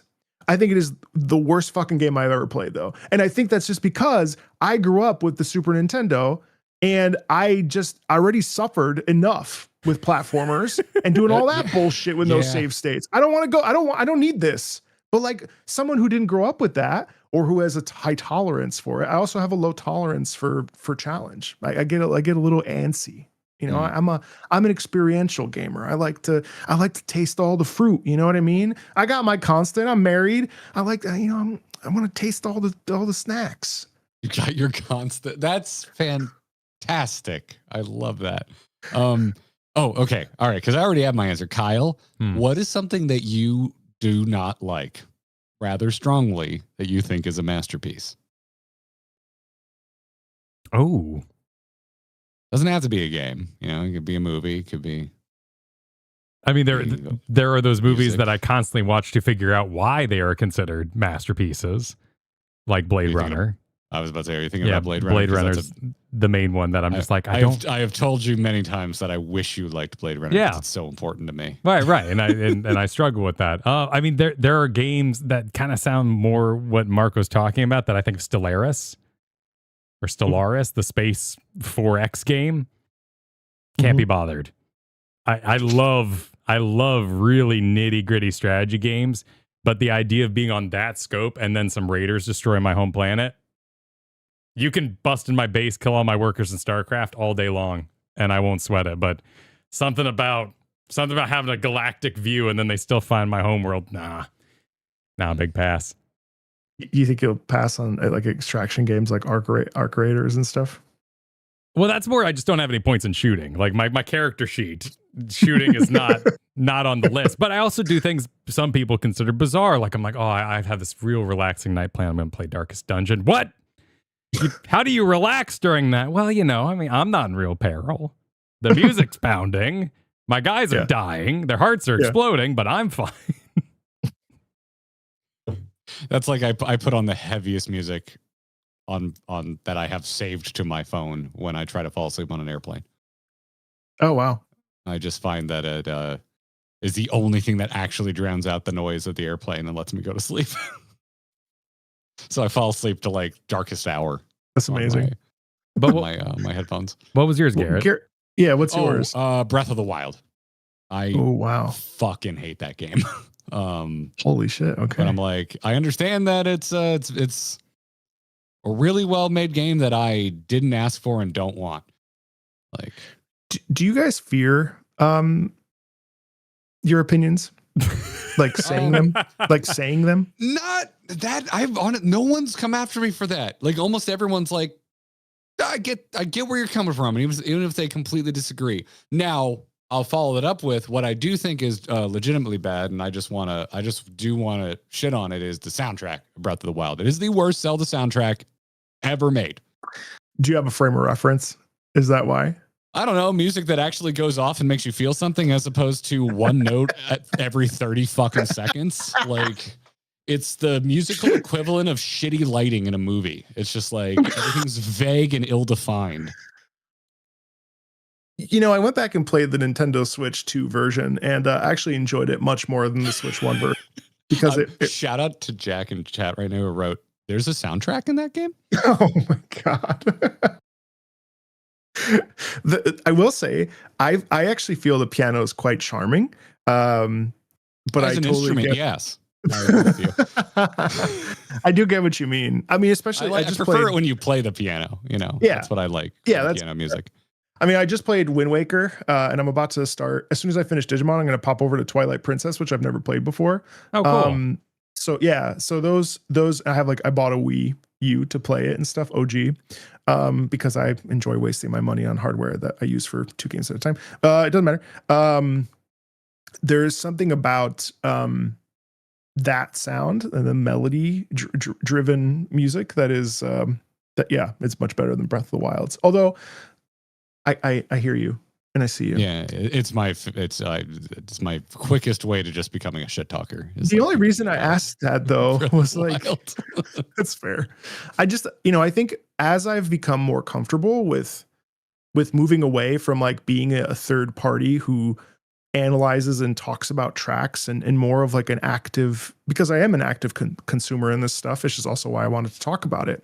I have become, maybe it's just everyone has their own journey, but I've definitely become more like, ooh, how do I not ever come across, which is impossible, like a dick, or like, how do I talk about things I don't like in a I don't know, well, not entertaining way, but in a constructive way.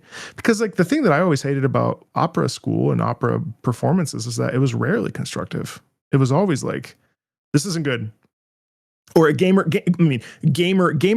I love this. Gamer criticism tends to default to negative, and it's never comes from a place of constructivity, which is way more helpful for everybody involved. It's not about wording it differently. It's just about not being like, well, this sucks because this. It's like, okay, well, like, anyway, so that's a whole, we're not even talking about Clair Obscur anymore. But my point is just like, I've started to become a little bit more brazen, therapy helps, about having an opinion and celebrating an opinion, even if people disagree with you. Because ultimately, if people disagree with you, my therapist told me this, if people disagree with you, that's them. You're actually activating them to love the thing that they love more because they're defending it, which means that it's a sign. That's an act of love. So suck on that. Interesting. Just like the homage. That's something that's something I've tried to describe multiple times. And I usually say, no. Disliking other things makes you love the thing you like more. Me playing a certain job in a MMO and disliking your job, that means I like my job that much more. There's nothing being sacrificed. In fact, you playing that, you're now a unique person in my mind because you like the thing I don't. And I'm glad you're covering that job.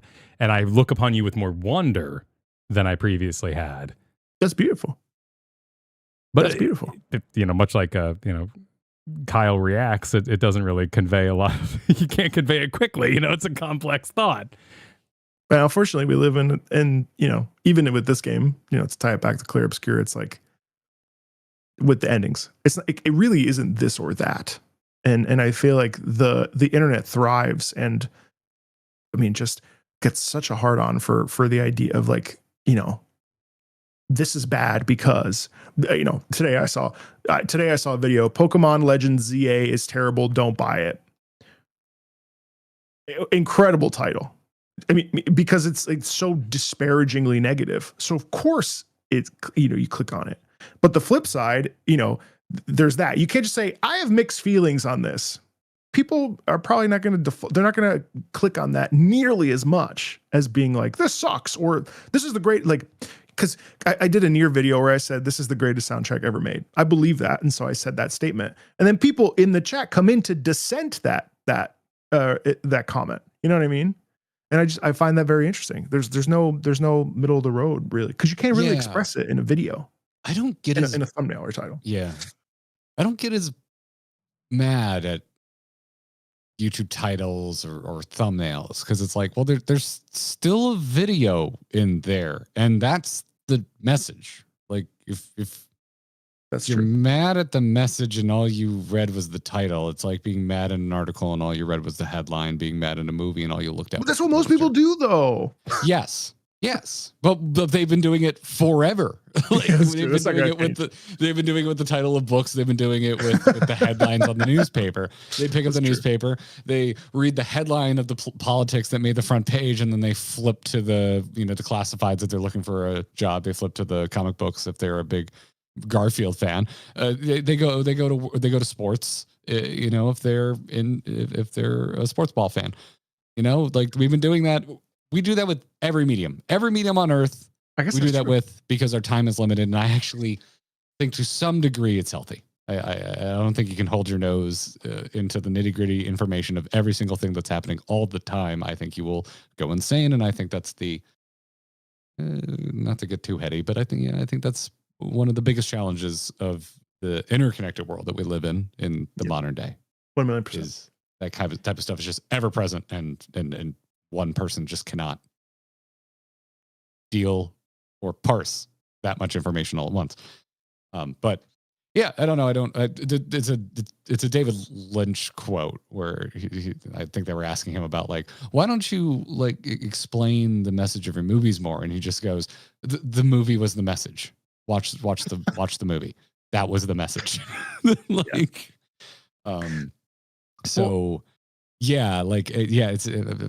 interesting that we've ended up talking so much about content creation. I think this is an important like evolution of the conversation, though. When you talk about Clair Obscur, we're talking about so many things working well together. I mean, our real complaint around here was the menus were kind of tricky, and I could go for some builds and other quality of life options to improve my navigation. But the story, the script, the music, the gameplay, the boss battles, like it all comes together. The effort was apparent with the amount of tracks available.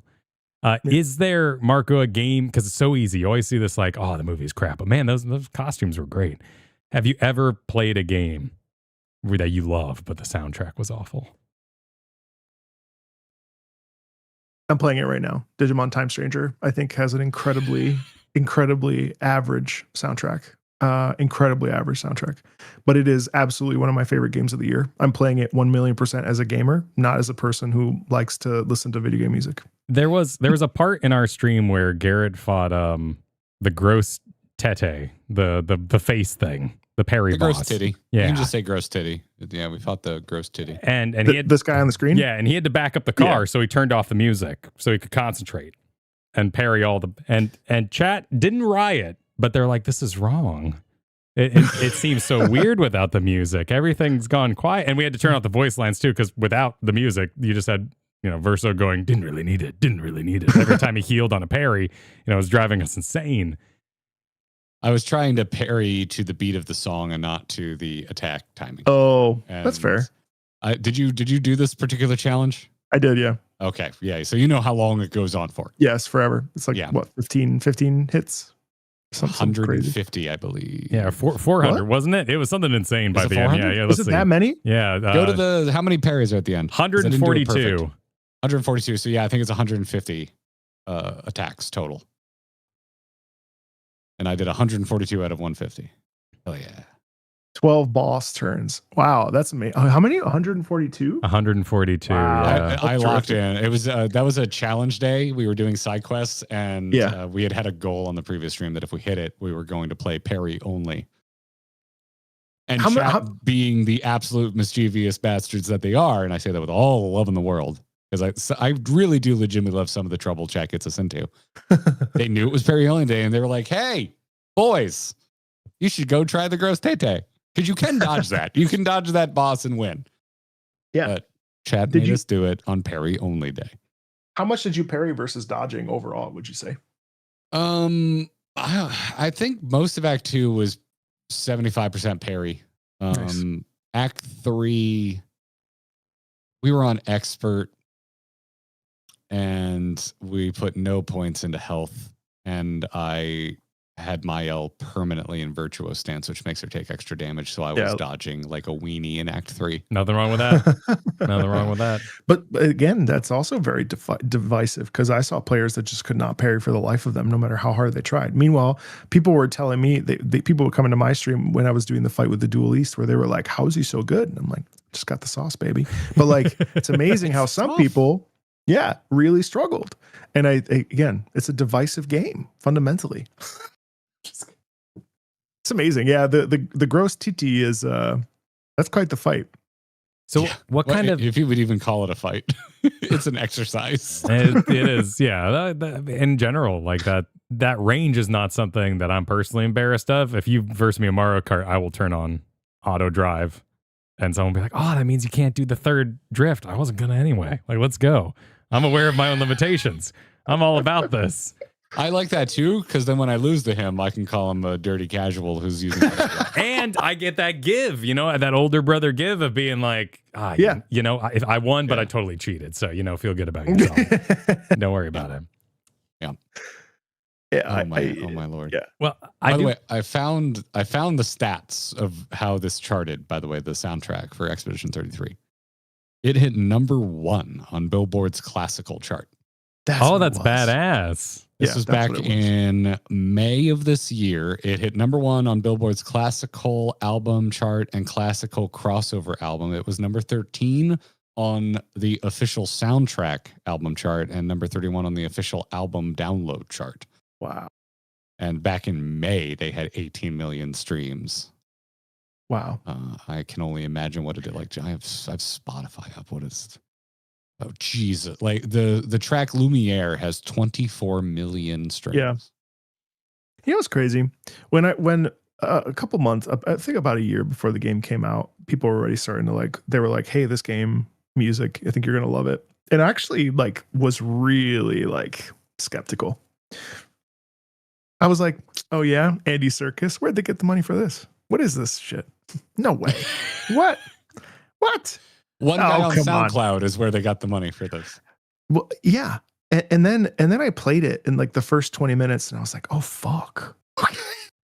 All right. Yeah. This is it. This is the thing. It's amazing though how I had gamer skepticism until I walked through the door. And then I walked through the door and it was like, come here, buddy. Shut up. Stop. Fucking don't become that way, I think that's a lot of people's experience with just this game in general is just, it's so hyped. It is so exceptionally hyped. I mean, we didn't play it until September. We didn't start it until September. I don't know how you resisted. More than half a year. It took a while. At a certain point, we were just busy. We just had other things going. Yeah, and we knew we wanted to do it on stream. So that it just kind of forced our hand to wait at a certain point. I would say that first month, that was tough. People just wouldn't shut up. Yeah, I just want to rip it. Yeah, and I did just want to rip it, and I think we probably could have. We've been so scared, being primarily Final Fantasy streamers, about ripping Final Fantasy 14 content too close to release because we want to give folks, of course, some time to even see it because they probably won't watch if spoilers or not. And anyway, I think we probably could have done this a lot sooner, but it is what it is. I'm not mad at all about how our experience went down with Expedition 33. But yeah, I don't think I was hyper skeptical. I kind of just knew. I was interested even before the hype really kind of got to a fever pitch, just because I heard that Charlie Cox was doing one of the main characters, what I thought was the main character in the game. And I am pretty feral for the Netflix Daredevil series. It's I'm not really a comic book guy. I like Marvel well enough. I grew up, I was a Batman, Spider-Man kid. I had my heroes. It was those. I had my DC guy I liked. I had my Marvel guy I liked.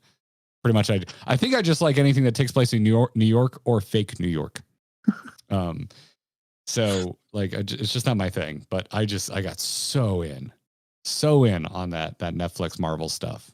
And the revival on Disney Plus is pretty freaking good too. But anyway, so I'm a big Charlie Cox fan. He plays Daredevil. If you don't know, if you're I do. If you're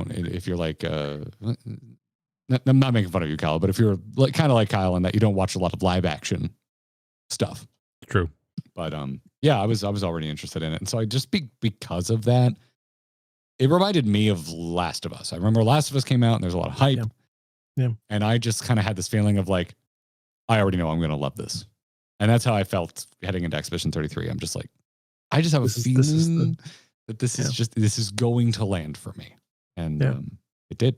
It did. What I wasn't expecting was the gameplay so much or the music so much. This This is where maybe it's recency bias, but this might be my favorite video game soundtrack. I don't think that. Yeah. I mean, yeah, I think that's amazing. There's a reason that you feel that way.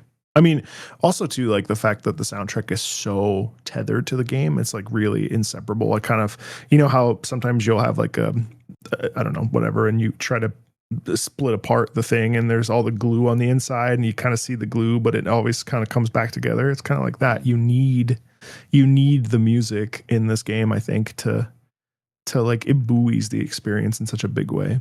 Yeah, like I like those TikToks where they dub like cheap 80s synth over Star Wars. And it's just like, yeah, boy, howdy. Boy is Star Wars carried because of its soundtrack. Yeah. Like it really doesn't work without it. Yeah, and it's the same. I don't think this would either. But the fact that they could still go to the lengths and push it, because like, I don't know, the first couple of hours, it's pretty straightforward. What I would, as a layman who does not have a lot of knowledge about classical music, I would say it's pretty straightforward classical. Yeah. And then I don't know, by your first Nevron fight, like, is that synth I hear? Are we doing like dance beat? Is like we've gone full EDM, and then you get to Act 3, you go to Lumiere, and it's just like, hold on a second, I'm going to rip a Dragon Force style tapping solo with the crunchiest distortion you've ever heard in your life, and it works and it lands. The first time at the Manor, and all of a sudden you're like in like a crazy duet with Victor Borba, and yeah, I know, man, it's wild. But also too with I was listening to the gestural stuff before, and like there's the da dee da dee boom when you're in that, and it's just like or what's it called, rain falling, the go blue, that track. Yeah, it's crazy. It's crazy how varied it is while always staying within the umbrella of Clair Obscur. Like it always has this sort of melancholic but energy, like the energy changes, but there's always this like umbrella of like, this is the music of Clair Obscur. And it's the identity of it is really rooted in that leitmotif writing, and we hear that so many times. I mean, you know, it also all the characters having their own motifs and so on and so forth, and that's why you know, in the classical world, leitmotif is used so much, and in opera, and especially Wagner and Puccini. Like this is just an extension of that, but in a video game, it's really just something else. It's like so good. It's crazy good. It's so easy too. I mean, it's, for my players, when I do D&D, I love to give them each a victory soundtrack when they're, you know, succeeding or critting. You can put it on. People go nuts for it. You almost feel manipulated by it at times. And because of the diversity of the music in this game, I never had that point. Yeah, when you're doing side content, they're like, rip the Monoko theme for no reason. You're like, I love this song. No, don't worry about it. We're all good. We're friends here now. It's a lot of fun. You did say some big words, though, across your videos. And I love a breakdown, because I've had the infinite pleasure of this year and a little bit of last year. Isekais have gone cooking. They love to talk about cooking. I'm learning lots of flavorful words to describe how something tastes. But so far, there hasn't been, I woke up as a composer in another world to teach me how to talk about music. So in one of your videos, you said it's very vertical. You were talking about a duet. What does that mean? When I was talking about verticality, I probably was talking about harmony, in the sense that it depends on what kind of piece it is. Just spitballing here, because, you know, so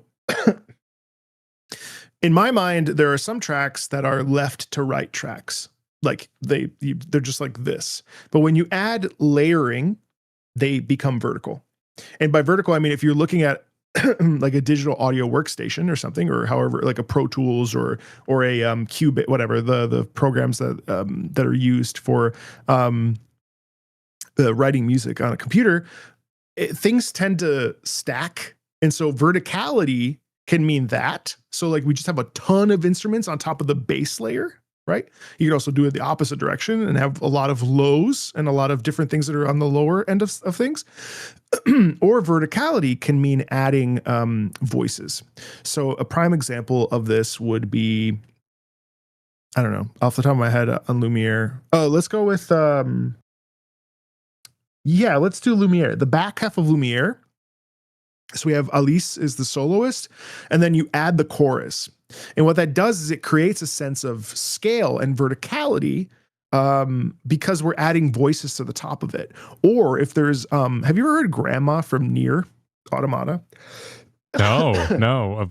Possibly. I've played a little Nier, but no, I don't know any of the tracks. You should play that by on name. your channel. Yeah. Anything? It is on the actual list. It is not on the polite list where we say it's on a list, and it's not on. It should be on the list. Nier is on an actual to play list. You love it. It's like this. That's why people compare this soundtrack to Nier's. Nier's another one that's just like so otherworldly and special. Anyway, this is the part of the show where I come on and tell you everything that you should be playing. It's fine. We have some questions for you pulled from our audience, and I think that's one of them. The other problem is I go to your YouTube and I type things I was like, oh, you should play it. And you've already played it. Like I was about to say, oh, wait, have you done a video on Darkest Dungeon soundtrack? And now I see it. Yeah, I'm like, oh, well, now I got to watch that later.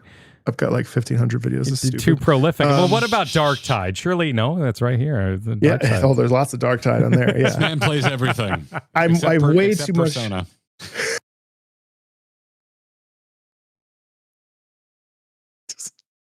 Maybe eventually, actually. Persona 4 Golden would probably be a great stream. It's just too long. Anyway, so verticality. So in Grandma, as a prime example, we have and then on top of that, we have another voice. And so what you end up getting is a sense of scale in that because the harmony over top adds like this upper layer. And so it ends up feeling like it's elevated, it's heightened, it's vertical. You know what I mean? So that's that. Oh, it's chill. When a piano is brilliant, has a brilliance about it. Yeah. What does that mean? I think it depends on the range for me. So, okay, again, all of this is like super just my opinion. This is not like official like rules of what music is. And I think I get into this sometimes because right and wrong doesn't really exist in music. Like it does, but it seems like a cop-out kind of answer. But right and wrong is sort of, especially like context is technically right, but your interpretation, even if it's unrelated to the context, is also right. There's no like, you can't be wrong in music. So when something is brilliant sounding, when you say that word to me now in this current moment, I don't know how I said it in the video, but it's like there's a the upper register, there's a sheen or it's a sound quality. It's a sound quality of usually of brightness, of like a crystal sound, like the sound like when you think of the moon, or when you think of like a warm texture. It can be many different things. It's an amorphous. It's not like there's not like a specific. I'm sure some musician in the chat's like, well, actually, which is fine. Well, I mean, it sounds like art. You know the rules, so you can break them as well, even if there are rules. Well, brilliance is like sparkle. Brilliance is like, pizzazz, jazz hands. It looks like I'm doing jazz hands. Like brilliance is it's this like a feeling of warmth or of lightness, of like a forward momentum that isn't too fast, not too slow. There's a sound quality in it that feels inviting, or it feels like water, or the sun shining on water. I love imagery like that because we can all kind of connect to it. You know what I mean? Does that help? Yeah, that makes. And there's a sound that's attributed to that. That's yours to decide if it's brilliant or not. If that makes sense. That's awesome. All right, last one. A strong sense of melodic direction. That sounds very usable. I want to say that more. It feels good to say aloud. So every song has melody for the most part. Now, some pieces are rhythmically focused. Well, they go that is, I just made that up. But it has rhythmic focus because it's in a fast rhythmic pattern, fast tempo. But it also has melodic direction because the building blocks of music are tempo, rhythm, and melody. And there's probably another one that I'm blanking on. So You need rhythm because that is an essential building block of music, and you need melody because all pieces of music follow some sort of a melody. Even a score that has no real sense of direction has a melody. But melodic direction is something that you can attach yourself to, an earworm, something that stands out. A prime example of melodic direction is a piece like Lumiere or Alicia or Aline or Envia Timid.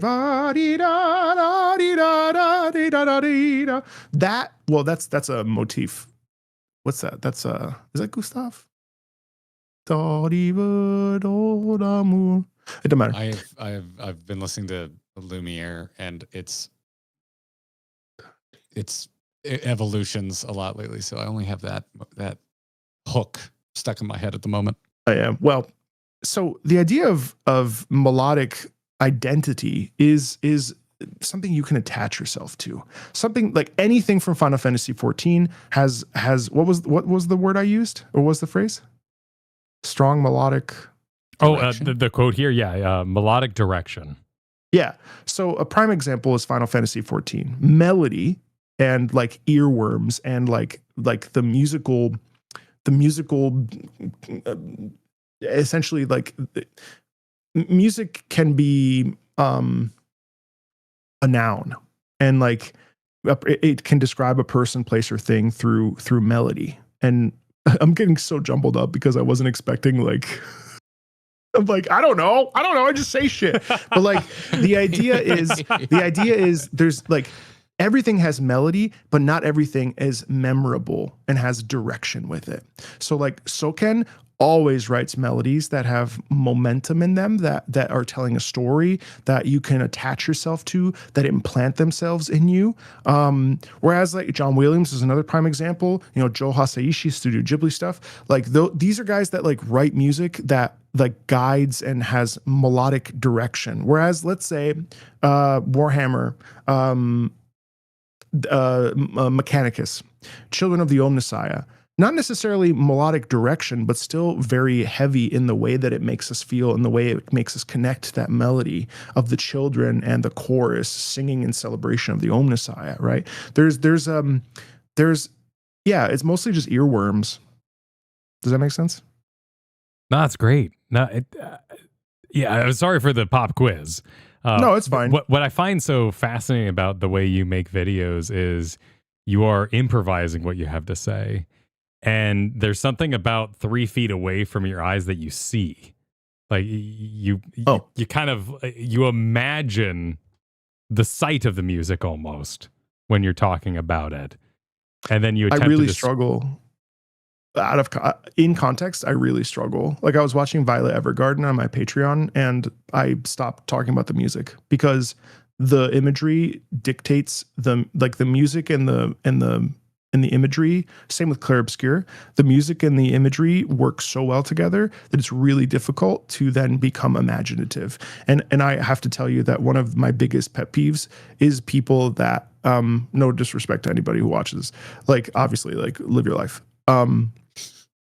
One of my biggest pet peeves is people that don't want to experience music away from the context, and that the context is the only way to appreciate the music, because we can take music and listen to it and create our own senses and feelings around it.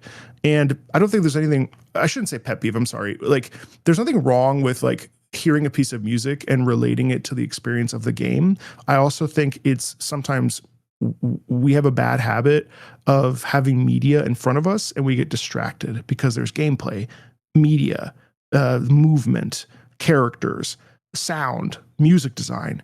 But if we actually pull away and use music individually, we can actually create a whole new like landscape for that music away from all the distractions.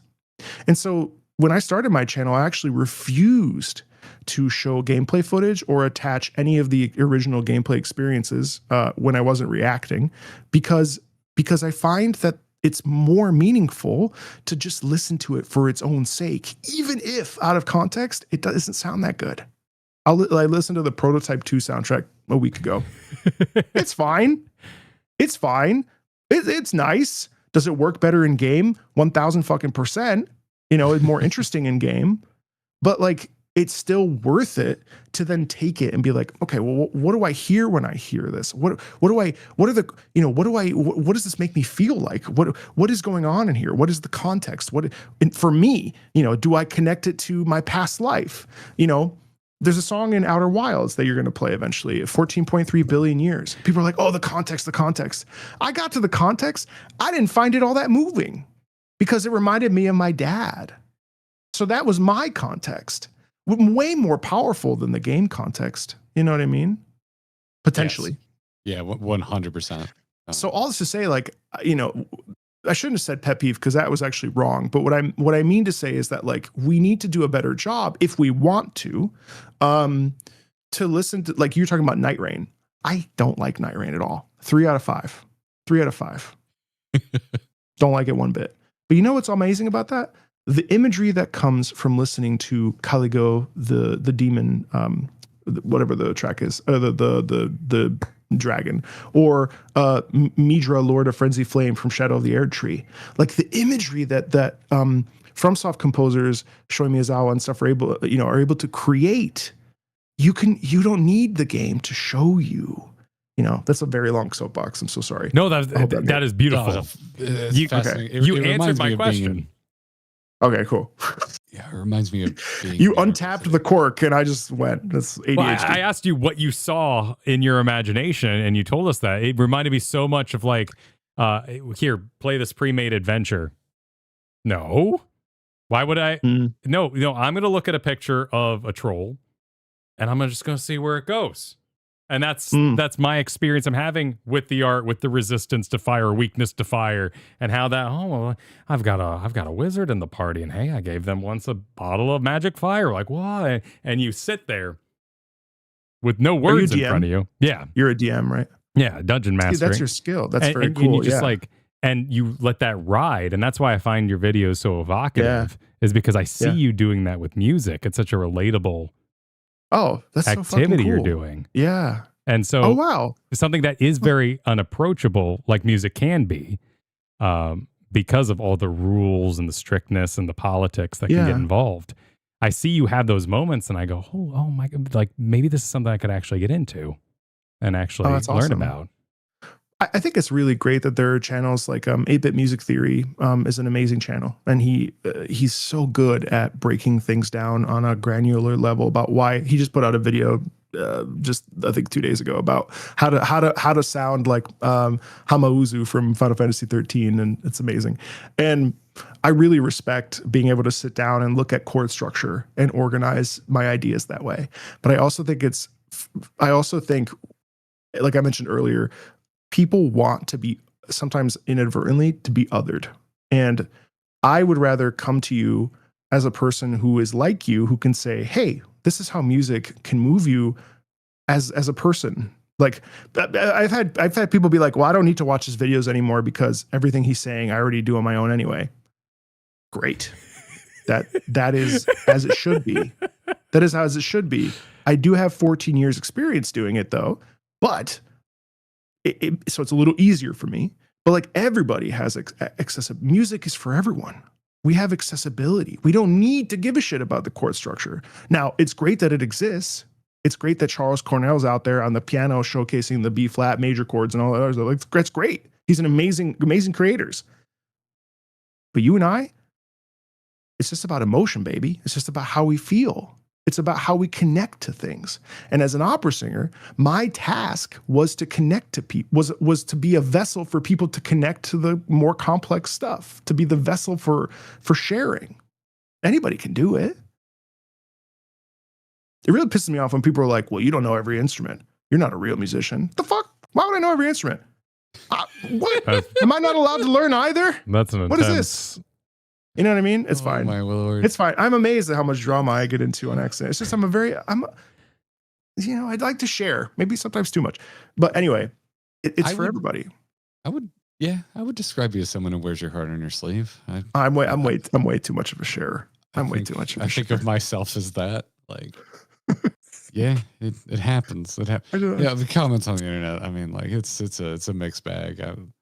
People tell me like stop reading them. To me, it's like it's part of the fun. Like, why am I? How are you not going to read them? How are you not going to engage with your audience? I'm not putting this stuff out into a vacuum. But exactly, every once in a while, yeah, it's bad for my health. I'm pretty sure it took a year off my life every once in a while. You know, but like, there's also a lot of good. What's tough as a human being is remembering that, I got like 80% positive reinforcement and I got like 20% shit on.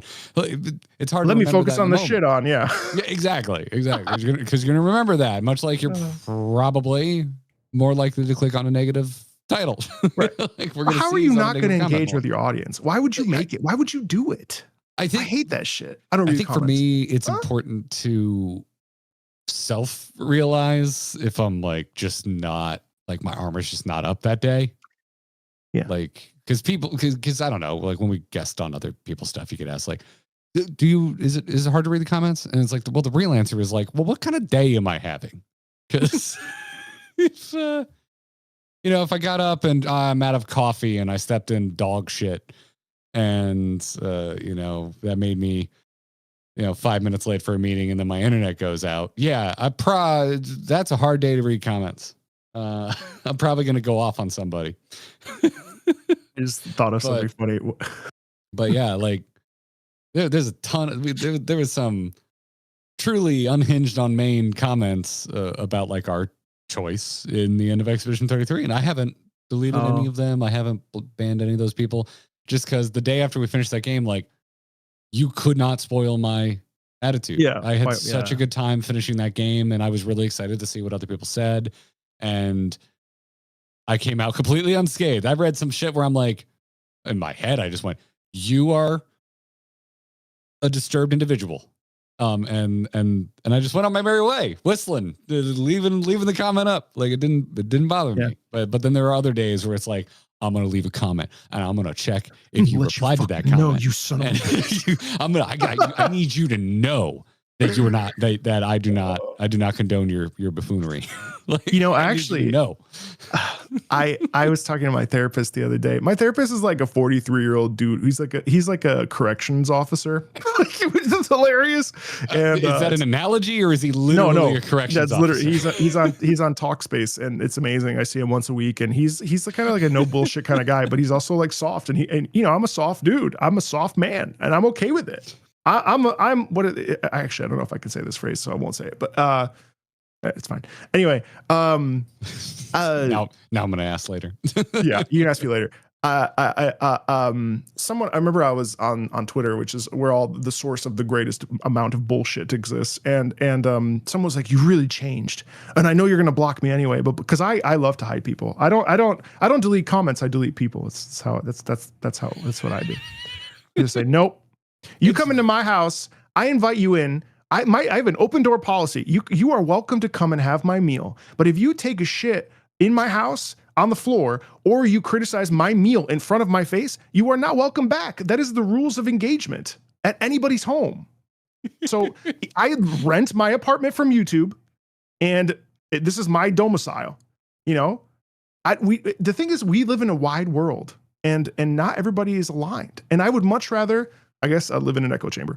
I would much rather at least, I don't mind criticism and I don't mind constructive criticism, but I would much rather be in a place of peace in my own home than have to deal with the neighbor who yells about this, that, or the other, or they don't like the flavor of the food. Then don't come back.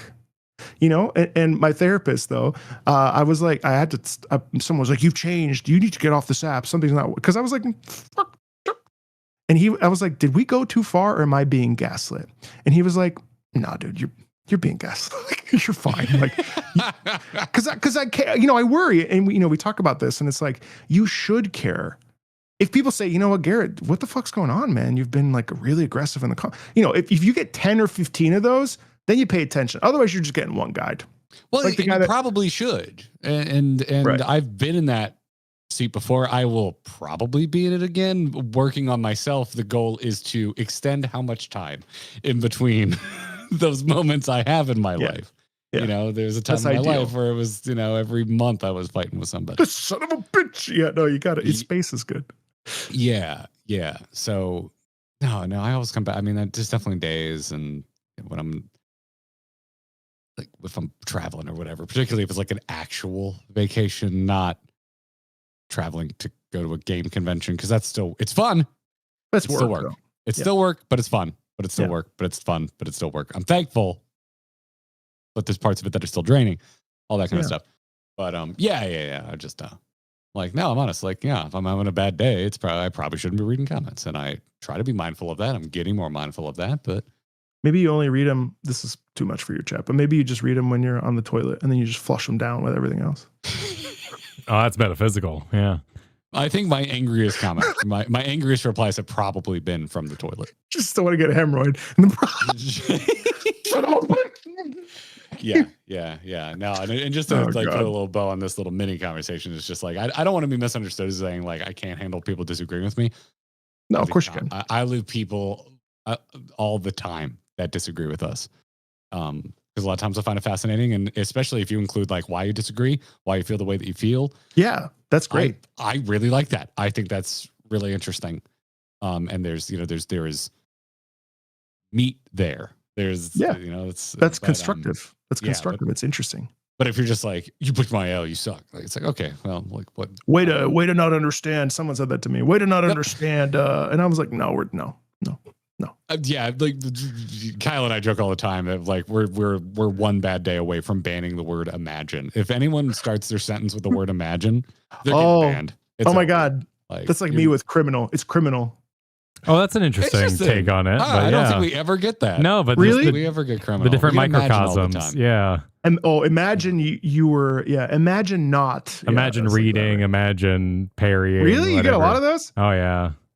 Yeah, I don't know. Yeah, and it's interesting because like I think we've kind of carved out a little corner for ourselves, really focusing on gaming narrative, which I'm super happy about. Years and years ago, Kyle and I had a tabled project called the Campaign Roundtable. We were just like, we're going to play through campaigns of games and we're going to discuss their stories. And 10 people downloaded it. We're like, okay, cool. We're never going to do this again.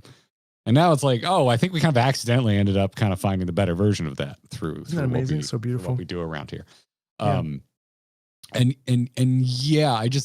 find it, again, it comes back to that. I find a lack of curiosity bizarre and frightening.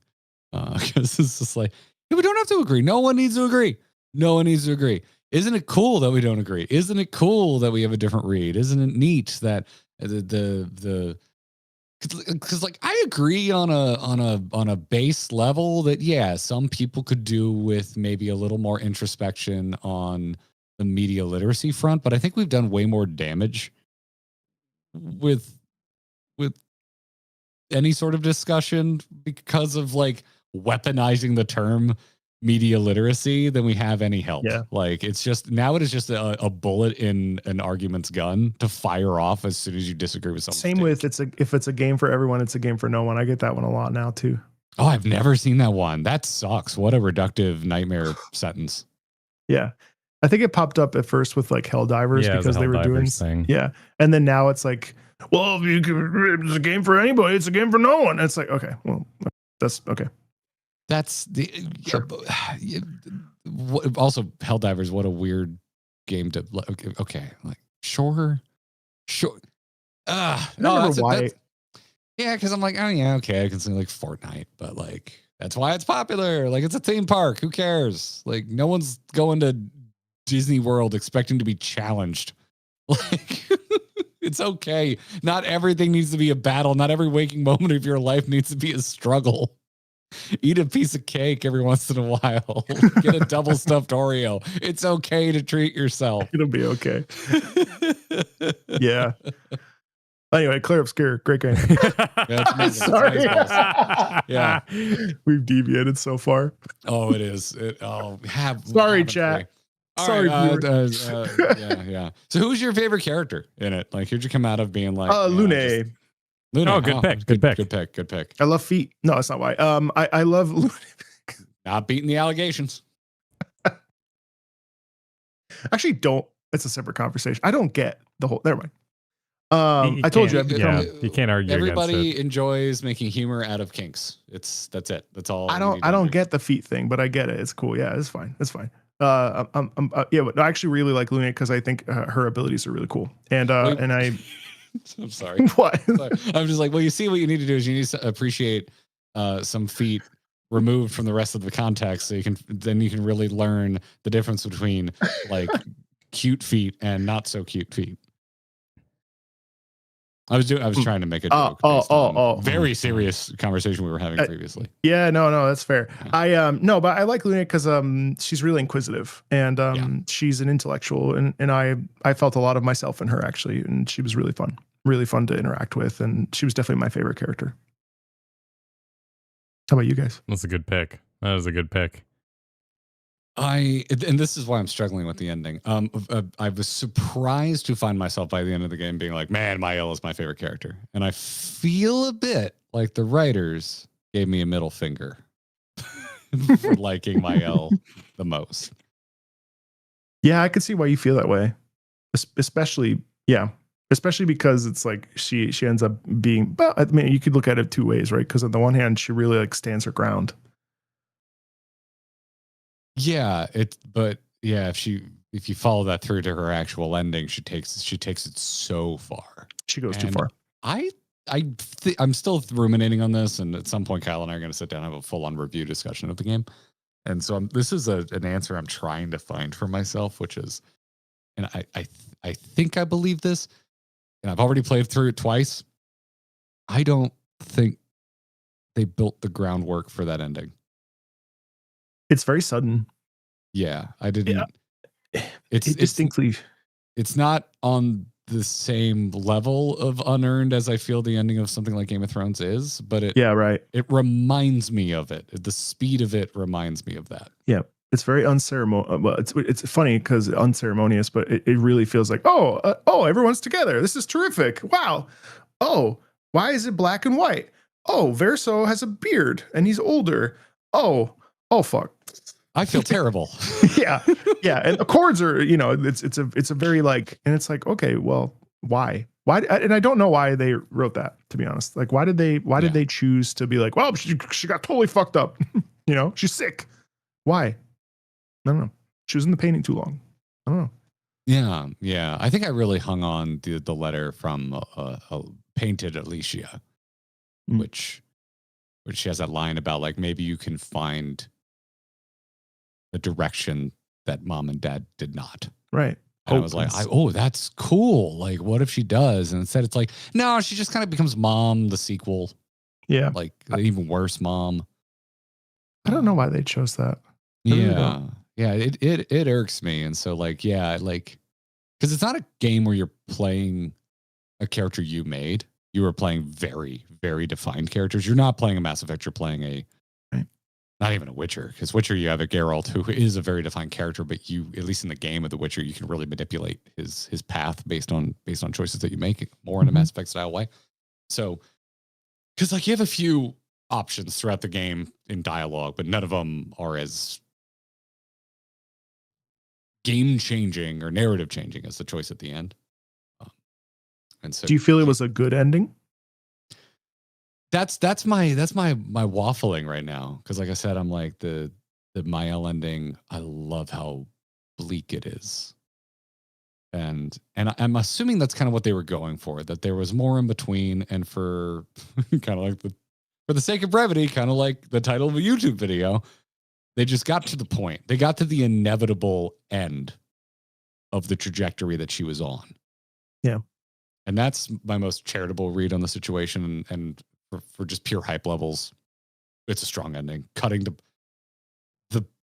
the execution is so exceptional. Like the pause on the hands about to play piano and just that hesitation. And then you hear the first key hit and it's black. And then the logo comes up. It's just like, good God. Like, regardless of like my little, like whatever little hinky questions I have about, was this earned, that I feel like the character's descent to this destination, if I felt all the steps were there, whatever. The execution is so well done that I can't help but respect it. Yeah. But if I were playing a game that was more like a Mass Effect, where like my character, I felt more represented as me, the arbiter of the adventure that I'm on, 110% of the time I would have gone with the Verso ending.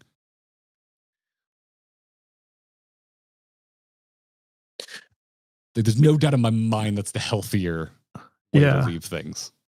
But you were thinking of it from Mael's perspective, which is really interesting. Yeah, from Mael's perspective, and also just a little of my own as an outsider, as someone who just like, hey, if I care more about the story that was being told in the canvas than the story was being told outside the canvas, as a fan of this experience, and I am that way, how do you not lean that way? You just go, yeah, no team canvas. No, I don't want Lune and CL to be gone. I want Minoko and SKA to be gone. Do it for SKA. Is about as simple as I can put it. Well, and that's such a fair statement to make because they're alive and it's not their fault that they're victims of circumstances, but they shouldn't be forced to disappear because of family's inability to. So I totally understand where you're coming from. Yeah, I do. Yeah, it's interesting. Kyle, who was your favorite character? Oh man, can it be a non-party person? Sure. Yeah. Oh, now I'm curious. Painted Renoir. It's just oh shit. Wow. He's so fascinating, just as a projection of what his wife thought of him, and making dad be a good dad, but also with his own complexities, and then having a representation of him from just the way he talked about, the I love him too, with the Kane stuff. Like, what a freaking badass villain. Oh my god. And just that face communicating so much of him being painted as well allowed him that superiority and that I'm more real than you kind of atmosphere that made him a villain.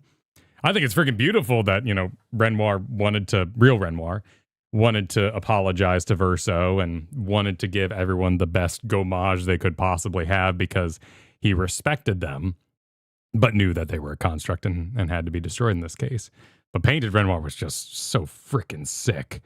Because otherwise it's like CL, but she didn't have a final quest, so I feel like I can't really pick that because I'm curious. I want to know more.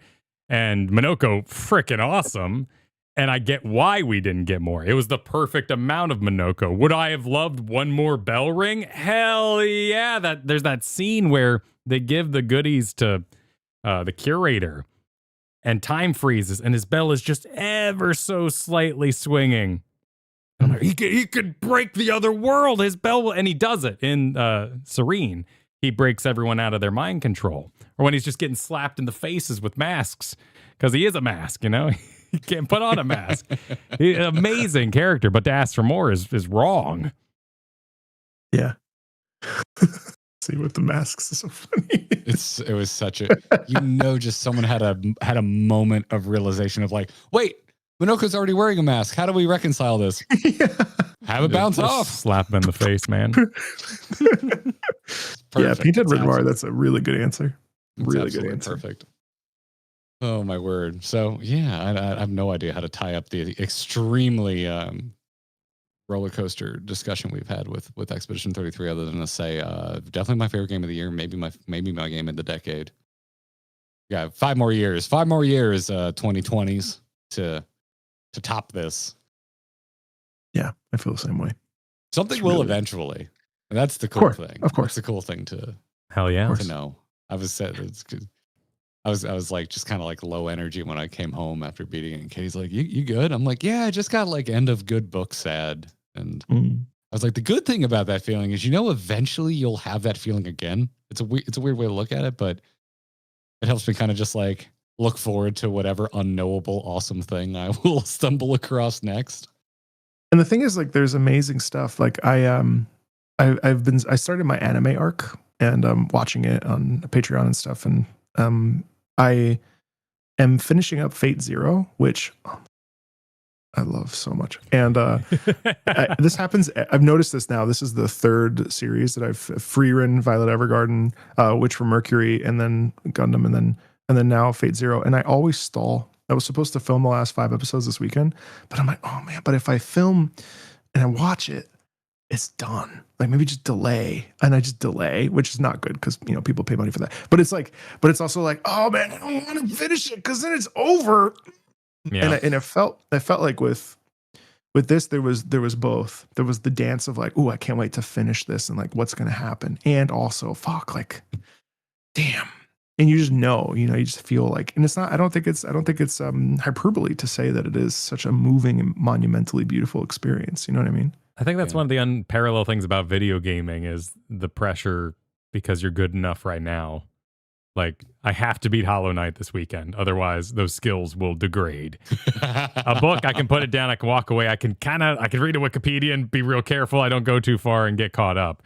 But, like, if you start Sekiro, you're on a time limit because you will begin to suck again. You'll degrade. Yeah, it is not like riding a bike. No. It is not like it. No. At all. No. Yeah. I did that with a weird anime to do it with. There's an anime called Bartender, and the original is, I think, borderline unwatchable, but the remake that they came out with last year is really good. And it's just a little slice of life anime about a bartender in Ginza in Tokyo. And God, I just loved it. It was just such a vibe. It was such a nice slice of life. It was such a nice kind of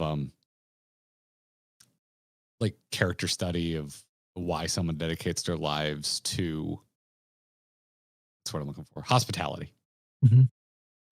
I just loved it, and it was just such a vibe. We're going to Japan this year, and we were already kind of hemming and hawing about staying in Ginza because we wanted to go to the Seiko watch museum and of course shop for pre-owned watches and stuff like that. And then we started watching this, and we're like, oh my God, it takes place in Ginza. It's just a lovely little vibe. It was a nice moment. But I did the exact same thing. I was like, I don't want this to be over.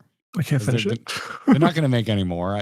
I think I went close to 5 months between watching the first half. Oh my God. and watching the second half of it. Because I'm just like, this is it. When it's over, it's over. And when it's done, Yeah. it's done. And it's not even like there's any major twists or anything. It just ends in a very kind of healthy character place for most of the cast of the show. And yeah, it's just nice.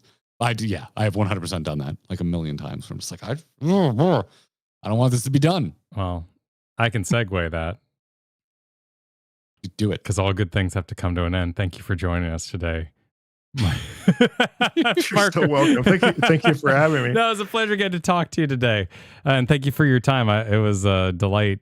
I feel like the weight of this game is you can only talk about in a roundabout way, and how natural to talk about our own lives and the struggles we face while talking about a game that makes you think about your own life and the struggles you face. Yeah. Well, thank you so much for having me, guys. I mean, Garrett let me know, and I was like eating dinner, and I was like, yes. Tell me when. Yes. I think it was sub 1 minute to get. Yeah, it was about 15 seconds actually. Perfect. Yeah, I was still in a call with Kyle. We were wrapping up, I think, a stream, and we're like, didn't either of us ever invite Marco? Because we had talked about wanting to have you on for a Talk Expedition 33 multiple times while we were playing it. And we're like, well, we can't have him on until we beat it, because then it'll be Final Fantasy all over again. He's going to come on to talk about the music, but he's going to want to talk about the story too. And we're not going to be able to, let's not limit we don't want to put our guests into that situation anymore. We can't avoid it. Yes. Yeah. No, I appreciate you guys asking me, especially your like first one out of playing, because it was definitely a very special game for me. And it's nice to have seen you guys also feel really special about it. So yeah, there's awesome. So many moments where it was like, God damn, this music's amazing. It's like, God, I just want to talk to Marco. I need to talk to Marco about this. It's the best. I love that. It makes me very happy that that's how people feel. Yeah, it's cool. Yeah. Even though you are a fully developed human to me, you're more than just an opera singer. But yes.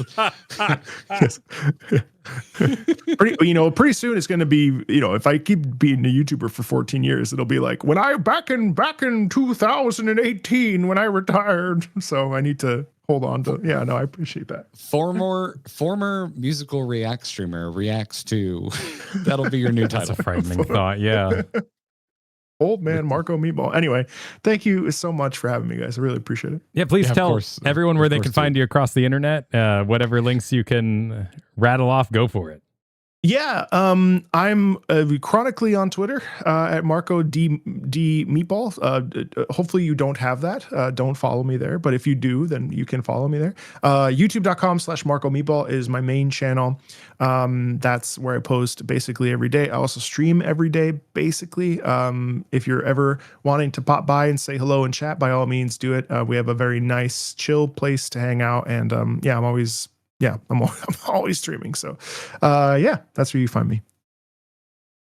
Oh, freaking yeah, dude. And we want to give a shout out to our wonderful patrons. If you're supporting us over on our Patreon, over at supporterbromance.com, we just simply cannot thank you enough. And for the audio version, I'll be recording a name by name thank you for all of you, just to respect Marco's time, so we don't have him hanging around here any longer, because we've already eaten 2 hours and 40 minutes of your time. Good God! Oh, it's so fine. Did Chad have questions? Did you say Chad had questions?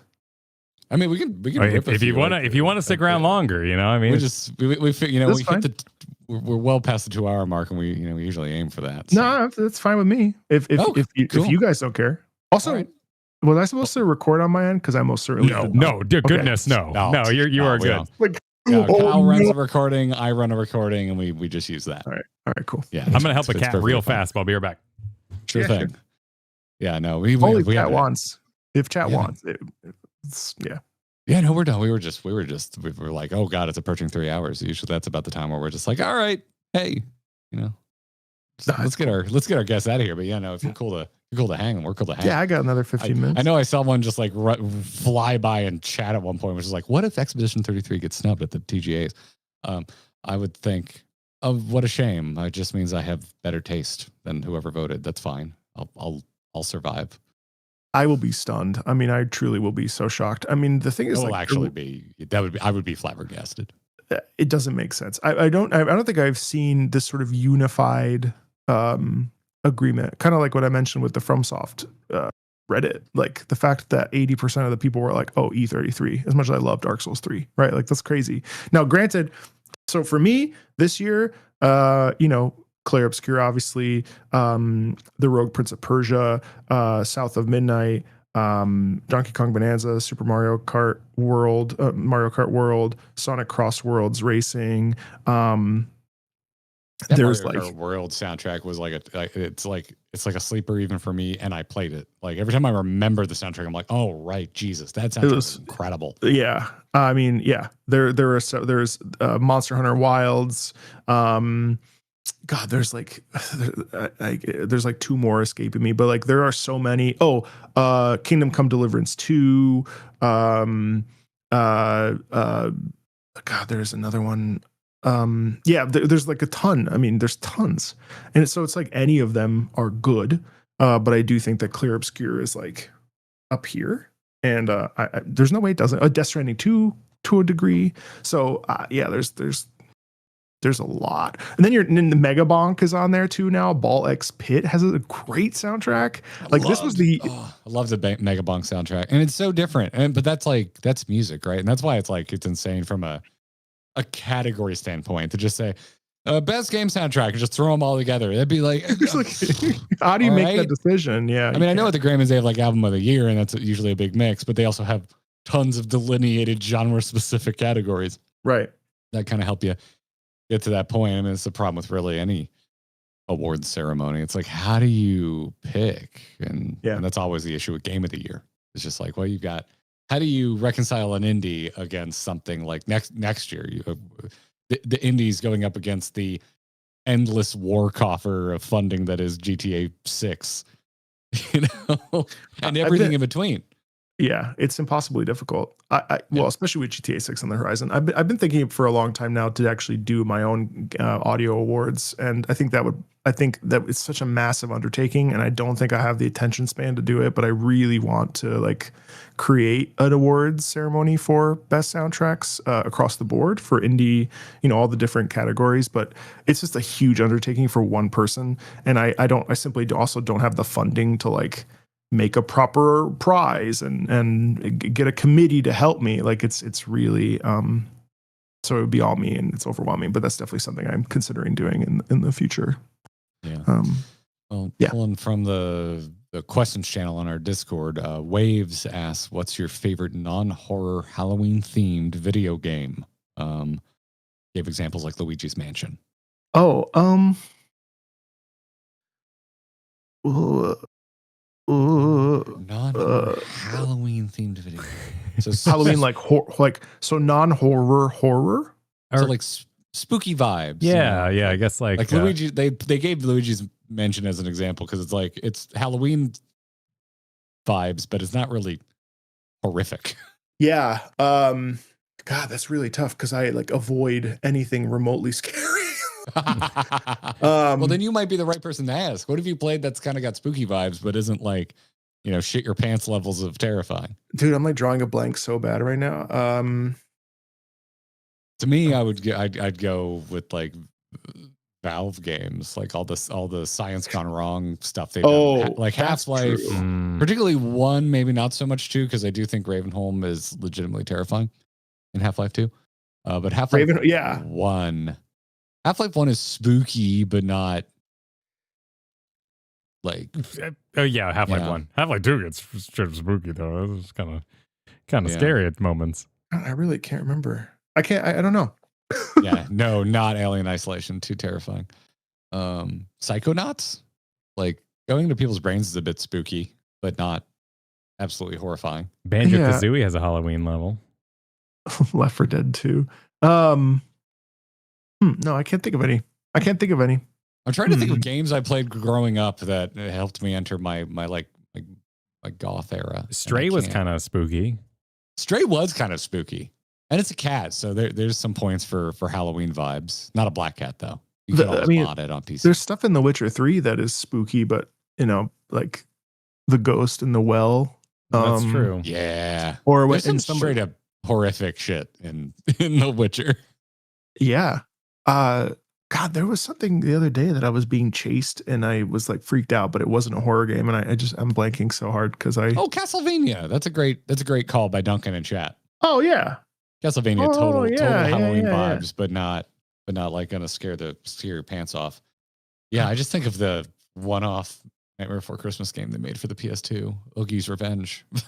Oh my god, it was a perfectly serviceable video game. It wasn't amazing. I've got one, but I can't tell you because it's about Warframe. Damn it, dude! Hey, that gets me excited, when you get though. to it. Rap tap tap for those in chat. That's very scary in Warframe. There's a whole horror sequence in Warframe. Rap tap tap. It's yeah. Oh, badass. You'll get to it.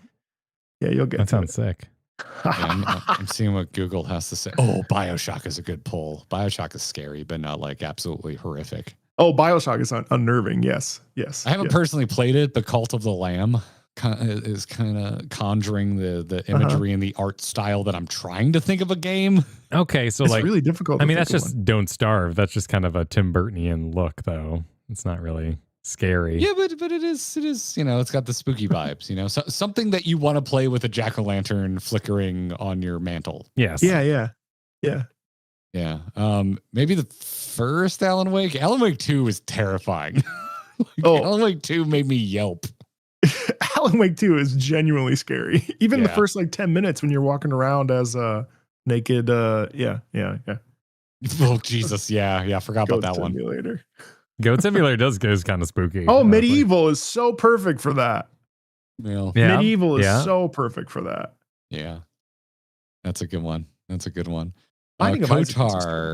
Kotar said, having fallen down the Sonic the Hedgehog rabbit hole, what's a game that you've played so far? What up? As you're wearing the best characters t-shirt. What's a game that you've played so far that you would recommend to Garrett and Kyle from the Sonic verse? Sonic Unleashed. Remade. Wait, Sonic is that the one where he turns into a freaking werewolf? Fuck yeah, it is. You just need an answer. You need to get the one that fixes the battle theme, because the battle theme is incessant when in the original. But yes, Sonic Unleashed, I love. There's no Sonic game that it will. No, yeah, Sonic Unleashed. Unleashed. It is amazing. It is amazing. Sonic Unleashed. I've done nothing but just assume this was a bad game, because the thought of a werehog is just the silliest thing I've ever read. don't get me wrong, the night levels are extensive and maybe too much. And but the music and I don't love that you have to collect a certain amount of day and night coins in order to like get to the end. That's a little bit of an annoyance. But the trip to do it, Windmill Isle, jungle. Oh God, there's just so many good. Oh my God, it's like, and the soundtrack is so good, so good, so good. You could also try Sonic Mania. Sonic Mania is amazing. It's a love letter to 2D Sonic. Lots of fun remixes, and even Sonic Racing Cross Worlds, which just came out. I want to try that. It's so much fun.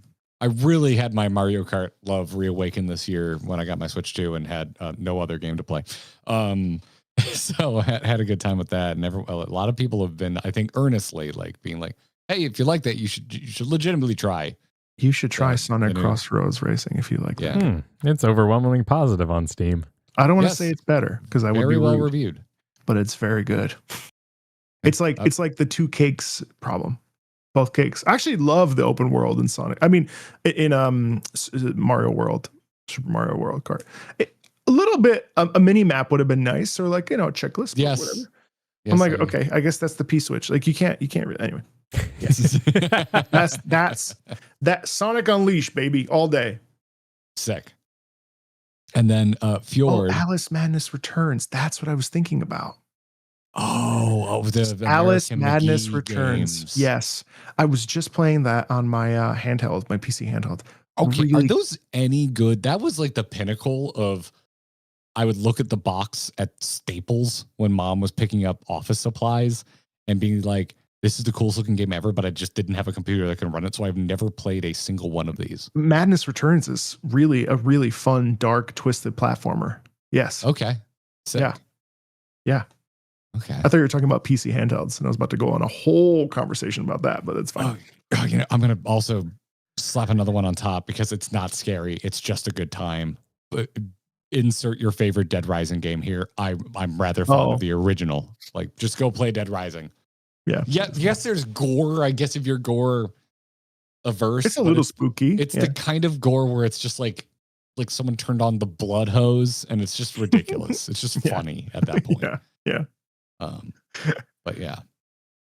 Were you about to say Fjord? Fjord is one of my. Fjord asked if you would be able to assign a VGM track to each Garrett and Kyle to describe us and yourself. Oh my God. That's an interesting question. To describe you as a person? Is this our entrance theme, or this is one of those questions where I hang on the if you can, because this is a tough question to pop without any pre-research. I would give okay. I won't do it based on your personalities. Just based on my like initial thoughts. Okay. I would give Kyle Meat and Mead from Divinity Original Sin 2. I would give Garrett, you know what popped in my brain, which I don't, chat might be like, what is a theme of Laura from Silent Hill 2? And then I would give myself, what would I give myself? I don't even know anymore. I would give myself, the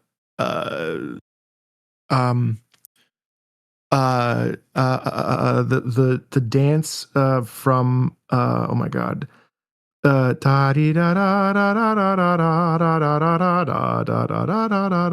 from Final Fantasy IX. God, I can't remember what that track is. Yeah, I can't remember. Are you guys actively listening to these tracks right now? I'm pulling this up right now because I have absolutely no familiarity with Silent Hill 2. Is that Melodies of Life? You Are Not Alone. No, well, I would give myself the Roses of May. Yes, I would give myself Roses of May. Thank you. I don't know why. Oh, we'll have to Beatrix's theme. We'll have to. Oh, okay. So we heard that in 14 then. You did, yeah. Okay, cool. You did, yeah. That's what I would give myself. Because otherwise, all we have is Wild Rose. We know the Wild Rose now. We haven't gotten to the nines though yet. Still a bit out for us. Bit out, yeah. This is so much twangier than I ever expected it to be. Silent Hill 2 is weird because it, you wouldn't expect it. And then Meet and Meet is like the one of my favorite, like sort of medieval bardy.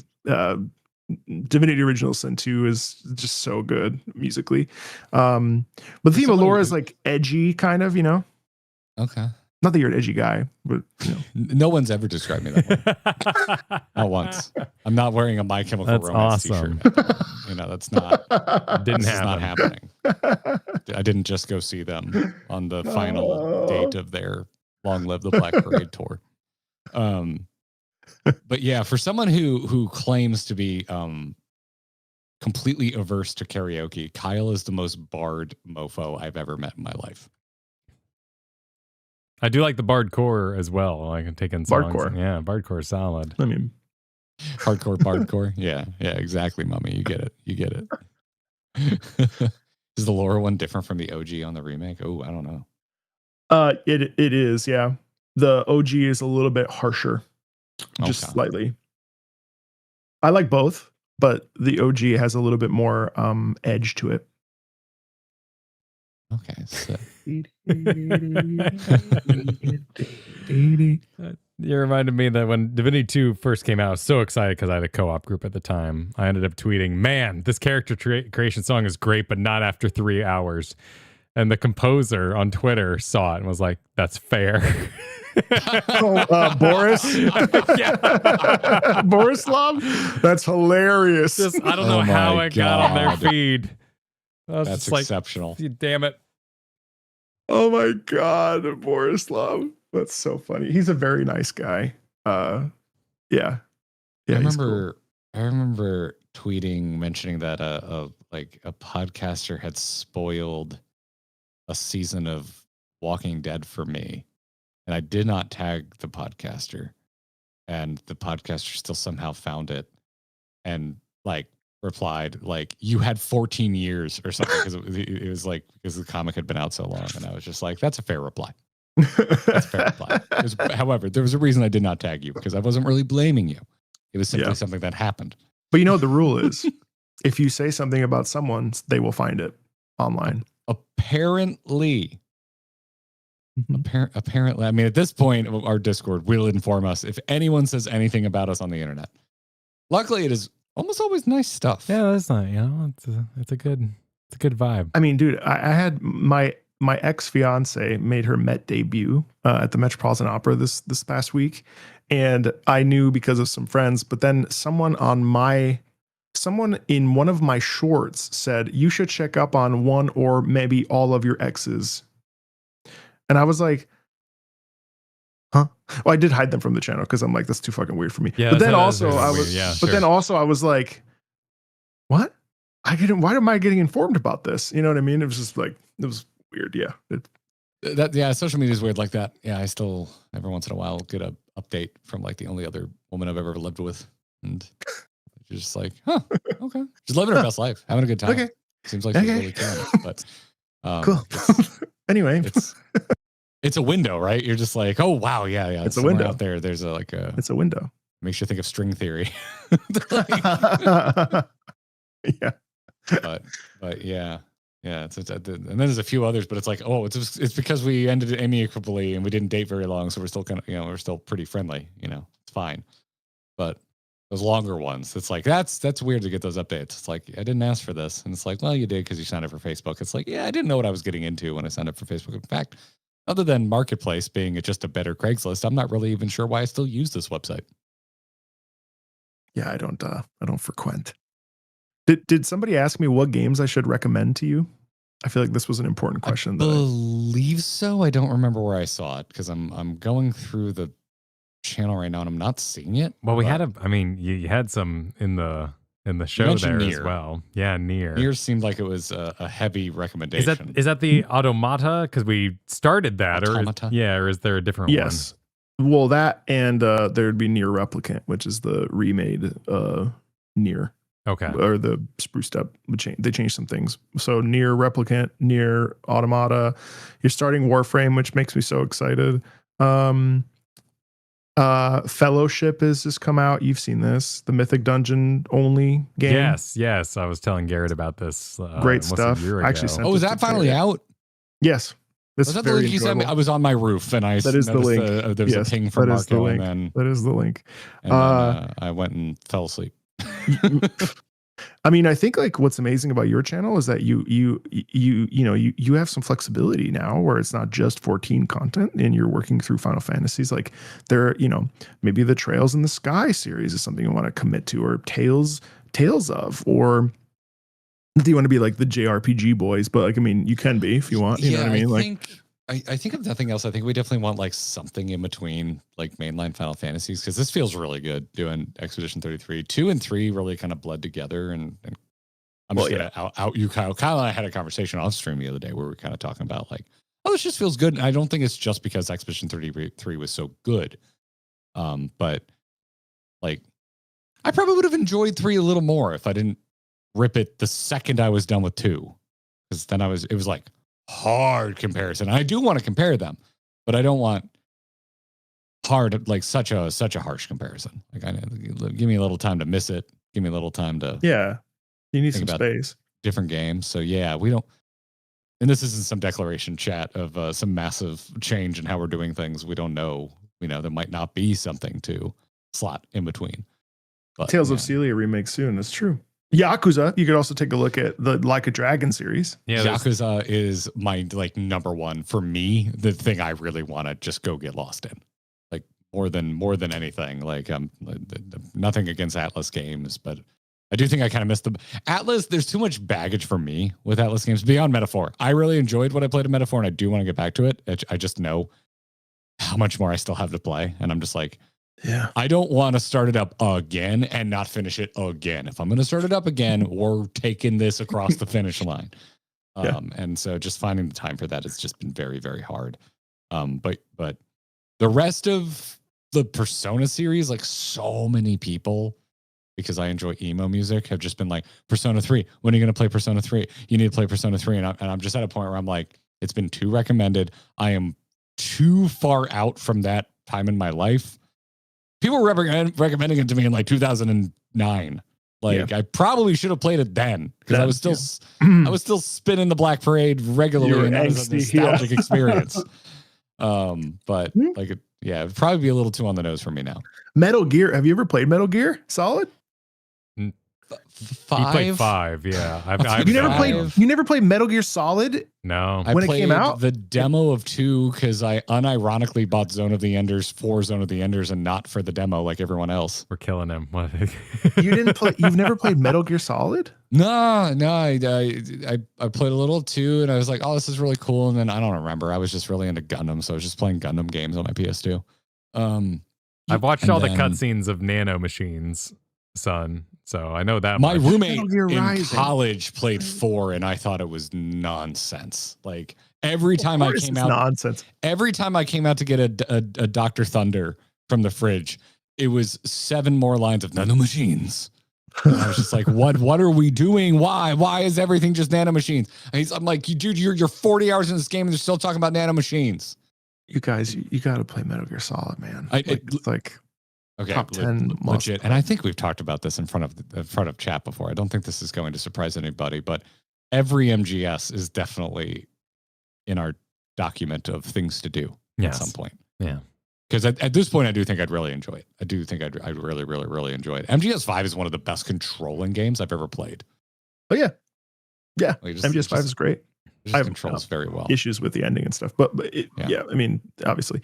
Or even, I mean, you could even skip over to Delta and then swing back over to MGS1, because Delta, they remade it's a very good remake of Snake Eater. But yeah, well, sorry, my face is like that just because that was my childhood. That was like the game I bought with my own money. Like, well, you know what I've been wanting to play actually is Legend of Dragoon. That'd be good. Sure. Put that on the list. Cool. Have you played a Chrono Trigger?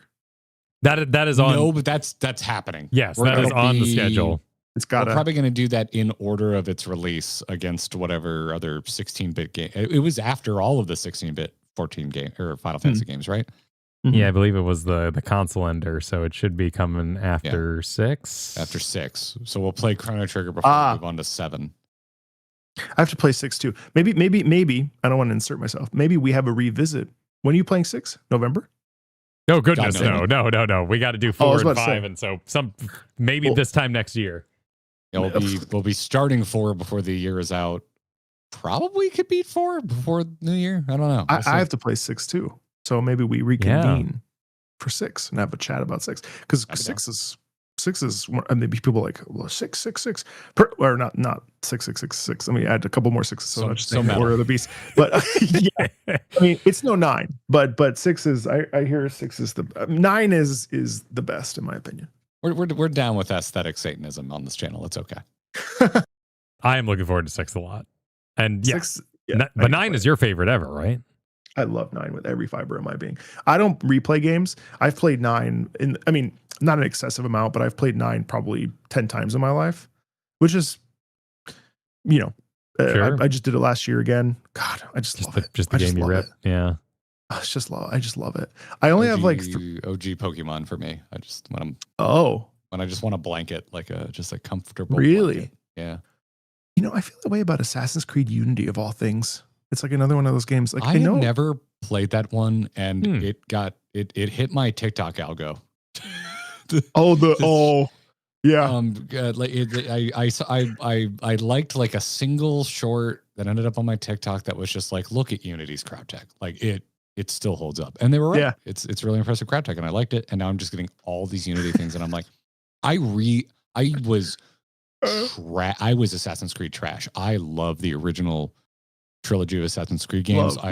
Love the storytelling device of going back to the past and then coming back coming back to the modern era. And that's actually, I've made this analogy about Expedition 33. It's something I really fucking like about what they do with Expedition 33, and I think why the end of Act 2 really really works for me. I know it's fairly divisive for some people, including in my own household, but we're not here to talk about that.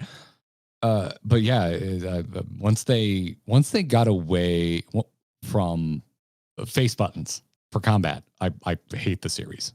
I do not like the way I don't think it's fun to play. If I want to play a FromSoft style game, I will go play a FromSoft game because they do it the best, and I have limited time. Yeah. So, but I also missed a few of the final face button Assassin's Creeds after Black Flag. I played Black Flag even though I knew they were done with the Desmond arc, just because I was like, it's pirates. I like pirates. I'm going to play the pirate Assassin's Creed, and it's peak. It's the best Assassin's Creed game. But I never played Unity, and I should go play Unity because I miss old Assassin's Creed. Unity's really good. I mean, it's a lot better than it was when it came out. I remember obviously that was like the big debacle there, but yeah. It was really good. OG Pokemon, original Halo, and Halo 3. Not Halo 2. Halo 2 is not a comfort game. Halo 1 is. So I played that last year, and I did not enjoy it very much. Oh, I love OG Halo. I think because I just missed the boat. I mean, you had to be there kind of thing. I'm excited for Halo 2, actually. Do you like Halo 2? Halo 2 is my least favorite of the trilogy. Okay. It's still good, though. Is it better than Halo 1? Well, I can't ask you that question. I think Halo 1 might be the best Halo. Okay. Well, bodes poorly. Best Halo is probably ODST. That's what everybody. That's the consensus I hear. Yeah. It's actually best Halo overall is either ODST or Reach. They're Reach, both right? Exceptional. That's what I've heard. But Bungie's final 2 Halo games are basically like perfect video games, in my opinion.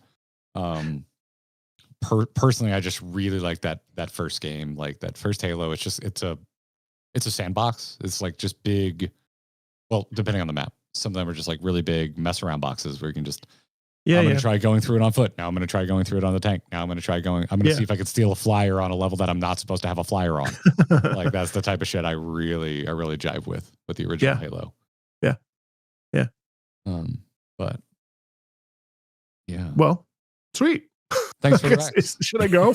I don't know how to end this. We're gonna still hang and get out some thank yous. We missed a few super. Sorry, this is what happened. I scheduled my Monday is just this and writing a script, so I was like, I'll just chill until they kick me out. So I should probably go though. I can read the room. What? It was delightful. I can read the room. It was delightful. Can you read the room that you'll be here for another 3 hours if you do not leave? Exactly. That's the. There is no problem. If you want to go grab wine, I'll go grab whiskey. We'll read some super chats, and we'll just get heady about some shit. Yeah, we can do that. Because we'll circle back to Expedition 33 again, and that's just the nature of it. I just appreciate you guys. You have such a nice community, and everyone's. I again, this is why I pop in. Every time I pop in, it's just your chat is just so thoughtful in general, and we're really spoiled. Like I really do love our group, and I know some folks are just like, I don't know, it's like it's not even like hardcore backseating, but some of the regulars, you get in here and you're like, hey, I was just doing this, and I know I'm like, no, like, because I just want to be direct, because like, I don't know, we've tried mincing words in the past, and it doesn't mean I don't appreciate you, but like, for my God, like, even this is tough. Even if you're a habitual backseater, sometimes, it depends. I might want the backseating, but the fact that so many people show up and actually just do want to talk about the damn game, they are actually on topic. They are actually receptive to different opinions. It's like, fuck yeah, thank you. I want the whole internet to be like this. Well, I mean, again, it goes back to the idea that this is your safe space, and you have a right. I mean, both of you and chat has. I don't really believe in the concept of a safe space online because it's online, but I do think that it's important for the creator and the audience to be aligned. Like, I've noticed that as time has gone on, there are people that have come in that just start to just joke a little bit, and there's a little bit of that like, oh yeah, I can lower my boundaries a little bit with, not in a you don't want to cross parasocial boundaries for a bunch of different reasons, obviously, but like, you can kind of play, and especially with regulars or with people that come in that are really enthusiastic if they're first time viewers, like, just like, just be able to play a little bit. And I mean, it's a beautiful thing when you can really let your personality come through. And this year I've noticed that the more that I am myself, the more that people have things to say about it. And I think that that's a good thing, because if you don't vibe, then we're probably not a mismatch. And it's not an echo chamber so much as it is like, we have a right to exist in the same place, and, we can agree to disagree, but we should never be assholes. And if I'm an asshole, if you're an asshole, then that's an issue. And it's been nice to like I put up a short where I like spread apart my hair, because sometimes people were like, time to shave it, buddy. Not on my YouTube, but like on social media. And I was like, well, fuck you bitches. What the fuck? Why? I don't need to shave my fucking head. I've talked to actual hairstylists that have said, don't shave your head right now because you still have too much hair. I know shit's going, but like I made a short where I literally like spread apart, and I'm like, I'm never shaving you motherfuckers. And like, just like, that's just because I'm ready to just be me. And I think like it's so beautiful that you have a supportive chat that engages with and wants to be a part of it. And I feel that way too, and it's just fun. It's fun to be able to be myself, to swear, to like have people be like, oh, he doesn't like this, or he doesn't like Rebirth, or whatever, like, watch out, and it's kind of funny, and you get to create these little inside jokes and stuff, and that all my patrons were like, we've known you had ADHD since we signed up to be patrons. And I was like, what the fuck you mean? But I guess it makes sense, since, last Friday we were talking about music, and suddenly I'm talking about bread for 20 minutes. And I was like, oh, anyway, we should get back to music. I mean, bread is good. To be fair, bread is good, but it's not fucking related to what we're talking about. I agree. Kyle and I had a massive fart off on bread not that long ago. What? Well, did you really? We just call it stalling around here. But yeah, sometimes we do talk about bread. Yeah. Wait, what kind of bread is your favorite though? Hold on now. Do you like? I don't think I've ever thought about my favorite sourdough. bread. I love sourdough. Sourdough. Katie and I got on a conversation the other day. Like, we were talking about what we're gonna wear to Distant Worlds, and she was, I don't know. We somehow got on the subject of like women wearing suits.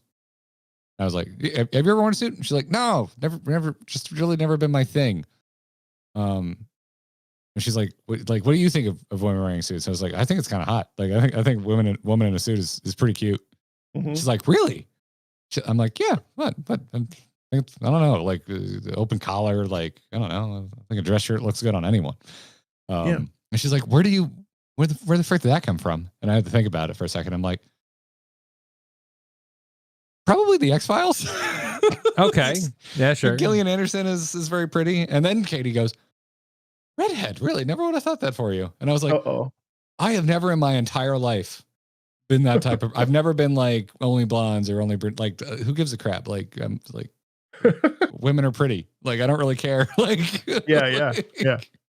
It's like, when I ever even thought to categorize myself as like, straight, gay, whatever preference is, like, it never entered my mind that anyone would write off someone because of hair color or color of their skin or whatever. Like, just like, it's not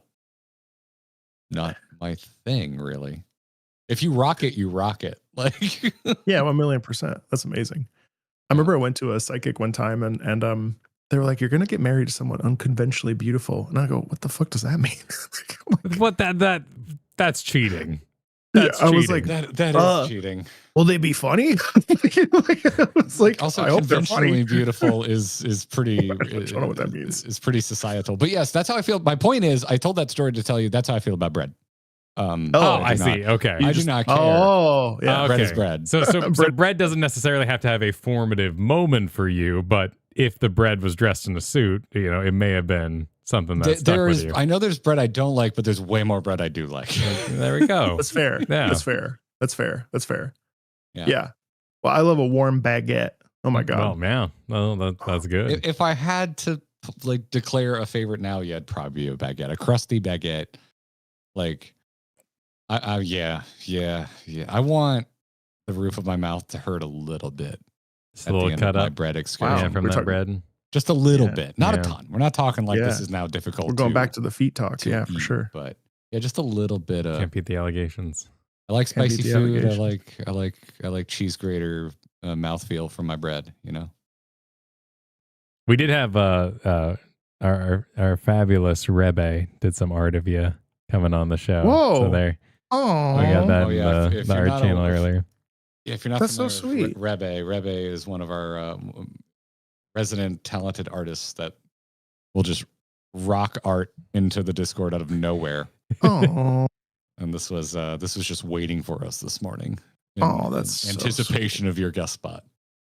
That's so sweet. Thank you, Rebe. I have to say, like, one of the most incredible things about like doing this every day and like waking up and I don't know, just the privilege of being like in the space is just interacting with people that are insanely cool. Like in my hardcore Sonic arc, which I think I'm still in. I still have more Sonic to play before the year's out. They were like, what kind of animal would you be if you were in Sonic? And I was like, a fucking horse, of course. And so someone made me into a horse. And I was like, this is kind of cool. You know what I mean? Like, it's like really nice to look. Like, it's really just talent. People are, a woman that watched my Undertale playthrough she's an animator, and she made a beautiful portrait of me, Mary, and our two dogs. And like, like it's just like as cartoons. Like, it's just like, I mean, it's amazing. It's amazing how many like thoughtful people exist. Yes, the people that come into my home and poop on my floor, but like also all the people that are like, to them. Yeah.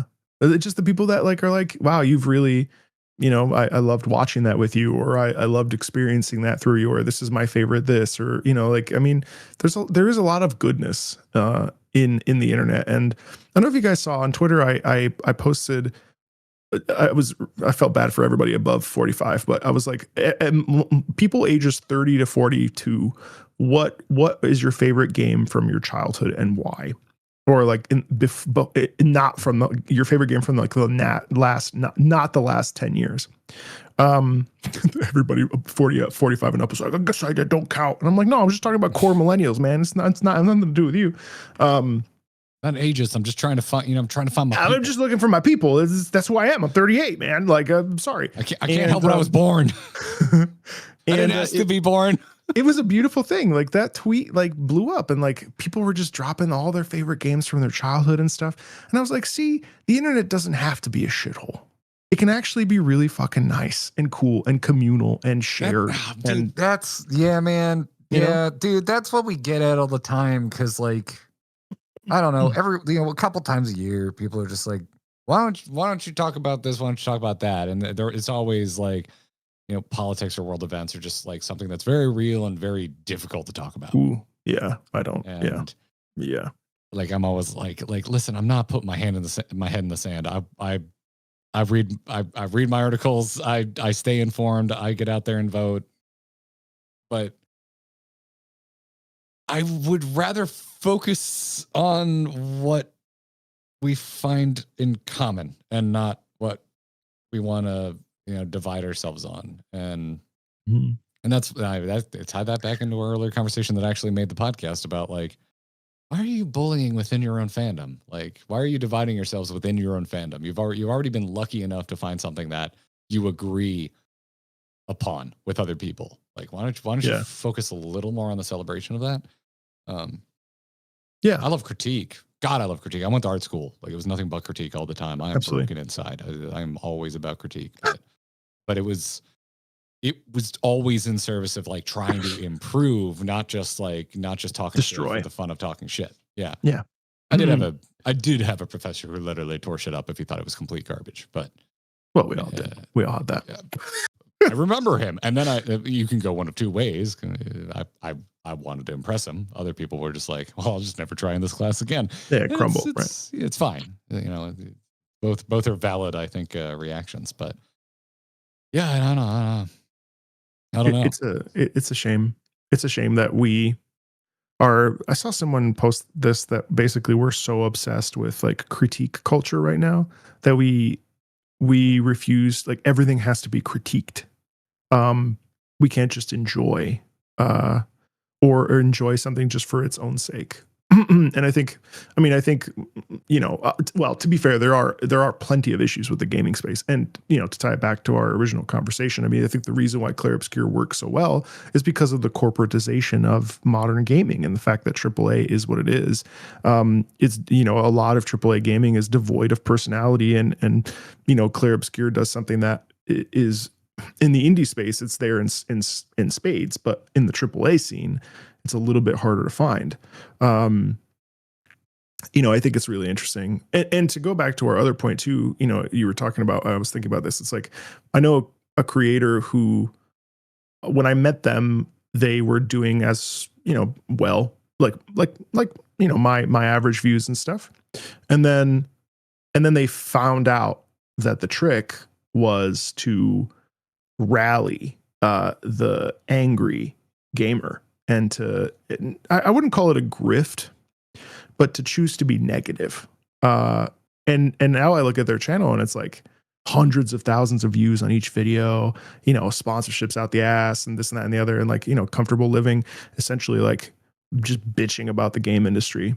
And while I do think that bitching about the game industry has a certain place, it is always a little bit frustrating because you're right, it is much more interesting to come together rather than just be like, well, this fucking sucks. But there's a lot of people that feel disenfranchised, and I think for good reason. So that's not invalid. But it's always a bummer when you see like, well, the way to make, and that's why everyone's kind of pissed and tired of that kind of content, Yeah, clearly there are those who are not, and yeah, it's like, I don't know. Bums me out too. I've seen that happen a few times personally. I'm sure I've seen it on this channel, but it's unbelievable. This channel, what's happened? It's rough. Yeah. What was our most clickbait title like in the last like 6 months? Let's see. Probably Final Fantasy II was awful. What was that one called? But that's not clickbait. That's I like Final Fantasy II. We played the worst. Fantasy. Worst is in quotes. Yes, and I believe I have a thumbs up. Yes, yeah. We played the worst Final Fantasy. We're smiling. That's the play of that whole entire. Yeah, that was a fun thumbnail. That was a fun it's one. The worst. Look how much fun we're having. Yeah, I don't. We haven't been super clickbaity. I do think, just to clarify, that I do think it's okay if someone really dislikes something, they have every right to express it. it's a question of how, right? Like the Pokemon situation. Like, it's like, I mean, it does look not that great. It does look like it's from the PS2 era. They could give it more budget. Right. Is it enjoyable? Yes. Should we be like ragging on people? No, I don't think so. But I mean, like, I think like a fair discussion about it should an open and honest discussion is wonderful and should be had. You know what I mean? Like, we shouldn't, people should be heard regardless of how they feel, positive or negative. We shouldn't silo. That's where I think a lot, like I think the ability to read the room does a lot of the heavy lifting, where it's just like, it's the topic of conversation critiquing at the moment. Is the topic of this video critique? Is the topic on stream right now critique? Cool. Let that critique flag fly. But if like we're literally like, as example, if we're right in the middle right now of like being like, hey, we kind of like that Mael ending, and someone just came swinging in with like, it's the worst ending. It's so bad. Oh my God, your ability to read into the situation and behave appropriate. Like, that's where I'm like, that's where I take issue with it. I'm like, I don't care if you didn't like it, but like if we're currently talking about how much we like it, I do think it's a bit adversarial to just come in swinging with, this is a piece of shit and you're a moron. Yeah. But that's just that's how I feel. I think it's fair. Yeah. But the same goes for like review bombing and stuff. Like it sucks that you can't like trust the Steam review anymore. When I first saw Steam reviews, I was like so excited. And then I realized that they're all just like mostly just emotional dumping. Some are not, but a lot of it's like, well, I felt this. And it's like, some are highly entertaining. Oh, yeah. I do like some people in Steam reviews really miss their calling. Like, they should be an author. I like sending it to Graph. There's some tool. You do have to put in some research, to make it useful, which is different because it used to be more of just a vibe check and, fellow gamers, what did you think of it? Fellow person who bought this. Limitation was enough to kind of stop that. And it is a shame that it changed away. All right, I'm going to go. I feel that I've overstayed my welcome. I'm going to just... You have not. You have not. No, we've enjoyed you immensely. You have not. The thing is, I could literally talk about 18 other things, and I just need to not. I just need to reel it in. It's important to make that choice, though we are not forcing you to make that choice. To be at the same event as you, because you are like at the top of my God, I just want to like go get a drink with this man list. Oh, I appreciate that. So much. I really do mean that, dude. Like you're yeah, likewise. You're a good time. I feel. Are you planning or hoping to make FanFest? No, I've retired from 14. I fair enough. Yeah, I mean, I don't mean it in a disrespectful way, obviously, but I wasn't thrilled with Dawn Trail, and I found Guild Wars 2, and I've sort of that's on. Awesome. Yeah. Now that being said, will I come back? Most definitely at some point. But I put in my 600 hours. I've done I did over the course of 4 years. I restarted that game fucking twice, and I restarted it twice before they cut ARR a bit. So I did the whole fucking wine port, ale port, bringing wine and grapes and shit. Oh my God, I can't. And I have like a Dragoon that's just like floating in the ether somewhere. Poor bastard never saw Elpis. Yeah, no. Oh no, he's absolutely like chilling right before Heavensward. I probably won't ever be at FanFest, honestly. But honestly, like with cons and what we saw with TwitchCon this weekend too, I can't envision honestly, like it I don't tell people when I go to concerts, I don't broadcast things anymore. I have, stuff that I don't like to. And it's crazy because in the opera days we used to be like, you can find me at the Met on this day at this time, come and see me. I'll never forget because I was in France and I got like a package like of photos of me, and it was a guy who had watched my YouTube clips and become really, really, really impressed by my singing and wanted me to sign each of the photos. But I was like, how the fuck does this person know that I am in Limoges right now in France? And now I have to sign this shit and return it to him because it's an autograph. And then people were like, oh yeah, that happens all the time. I get shipped wine bottles and stuff. I was like, what? This is so weird. I felt so violated, even though it was a public facing role. Sure. Maybe that's how, because like, yeah, people send us stuff, but we've given them a PO box. I've never had. Oh, that's different. Yeah, I've never had shit show up at my house, my home address that I wasn't expecting.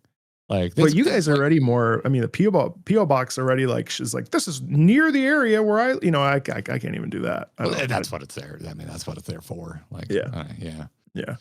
But anyway, no, I understand. So no, you probably won't see me at a fan. I think people assume we live in Florida and we'll shoot them if we think they're scary. So, I just assume that, that maybe some of the negative connotations of where I live actually affords a bit of a pre-protection from any wasn't it Boys Critical that like pulled out like every weapon he owns? It was like an assault rifle. I just learned he lives in Florida, so that would not surprise me. Yeah, I learned to shoot when I was like at 7, and oh my god, should we worry about you? I'm like, dude, I lived on a river and snakes came after us, man. It was just that was just life. Like, yeah, I'm a bit of a redneck, but like I also went to art school. Like, okay, like it's not.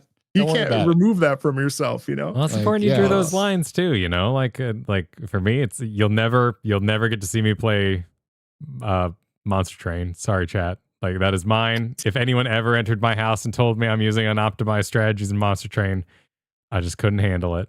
So that's for me.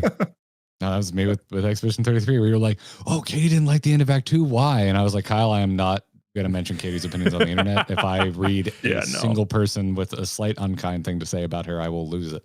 Yeah. So, yeah, I was just like, nope. Yeah, that's it. No, I'm not doing that. That's as close to a Katie take as you're all going to get. So, anyway.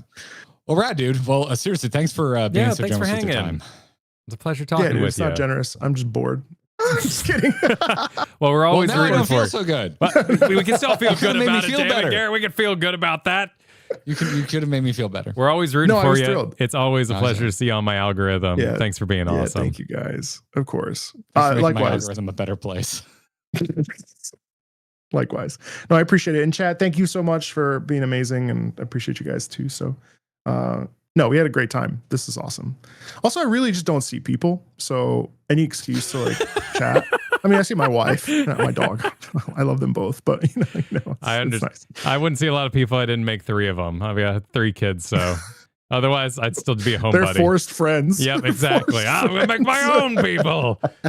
We're gonna D&D, and you're gonna like it. I'll give you a dungeon master experience. Being born. Yeah, no, totally. I've had so many bad dungeon groups in World of Warcraft. I'll make my own 5-man. My own 5-stack. Let's go. That's actually amazing. All right, I'll see you later. Bye, chat. Thank you. See you guys. Take care. Bye. Oh yeah, dude. And hell yeah, chat. My God, y'all have been rad today. Thank you for chilling with us. All sorts of like hot topic content creation issues, and y'all were very respectful. Thank you much. I would hope they couldn't be anything but, those are real topics. And thank you for the supers that we missed. Rogue Mage, who were years ago, my wife told one of her friends that she had just started playing BioShock, and they immediately began unsubtly referencing endgame plot points in every message. It ruined the game for her, and she never finished it. Yeah, that can really suck. That's messed up. That's one that could very easily be ruined. When people stream it, that a chat is immediately like, "Would you kindly?" There's no way they aren't. Yeah, there's just no way. There's no freaking it'd be so tempting, but it's like you just need. It's not. It stinks because I really like that in a lot of different scenarios. Like in 14, the memes didn't bother me because for the most part, people didn't start spamming them until we were pretty close to the moment hitting, and out of context, it didn't matter. So it's cool because, especially with some of the bigger 14 streams, it's like there's too many people here for us to intimately respond to every message anyway. So cool, let's have a crowd moment. That's rad. And oh my God, could you imagine hour 1 of BioShock? People type them, would you count? It's like, y'all, that is a reveal at the end of the game. Yeah, let's calm down. Oh, that's tough. Let's effing calm down. Trying to think of something that would be remotely like that, but yeah, I don't know. It's like watching wrestling at home versus being at a wrestling match. It's like you're not gonna be cheering, "This is awesome," when you're like sitting alone on your couch. But when you're there, do it. You're there. Yeah, doing the wave with 3 people. Yeah. Be a part of the crowd experience. Yeah. Yeah. Oh God, I didn't think about that. Oh yeah, Pete. I actually used that to describe Undertale streaming to Garrett the other day. because we were talking about it off stream. About saving the children. Yeah, and I was like, imagine if your BioShock playthrough was a moral display of your personal choices. It'd be exhausting. That'd be insane. It'd be exhausting. Yeah. It's just we didn't get super deep into it when Marco brought up Undertale, but like all of that, if there's a different way to do things or a different order to go about things, it all falls under the same umbrella for me as like, imagine telling people how to play D&D. Like, don't. How they go about it that's the whole point. Yeah. The whole point is to make your own decisions and do it your way. And holy hallelujah, goddamn! Like, just don't be that person. Just don't be that person. It's ridiculous. That's why it's important to have those solo games, those solo moments.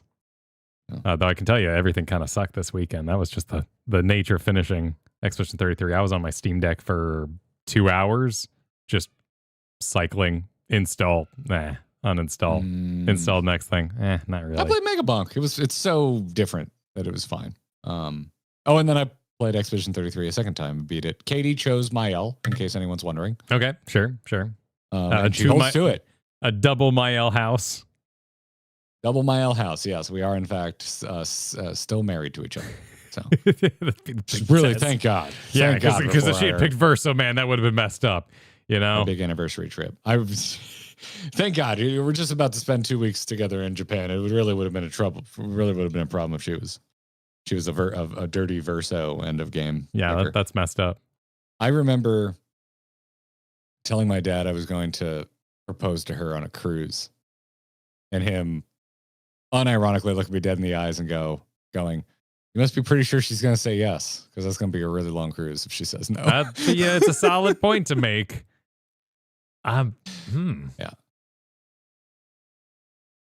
But to be absolutely clear, I was very certain I knew the answer to the question before I asked. Nature of the beast. Yeah. Zico Super just bought my own doghouse computer. Hot. Hell yeah. Damn. Hell yeah, Zico. Congratulations. Thank you. I'm going to assume you used our code and say thank you. I did see a referral earned email come through. They don't share any other information, so I'm going to assume that was you. Said also, this week is the limited pre-order of the last Warhammer item I plan to buy this year. Nice. Hell yeah. Staying on budget. Let's go, dude. Let's freaking go, dude.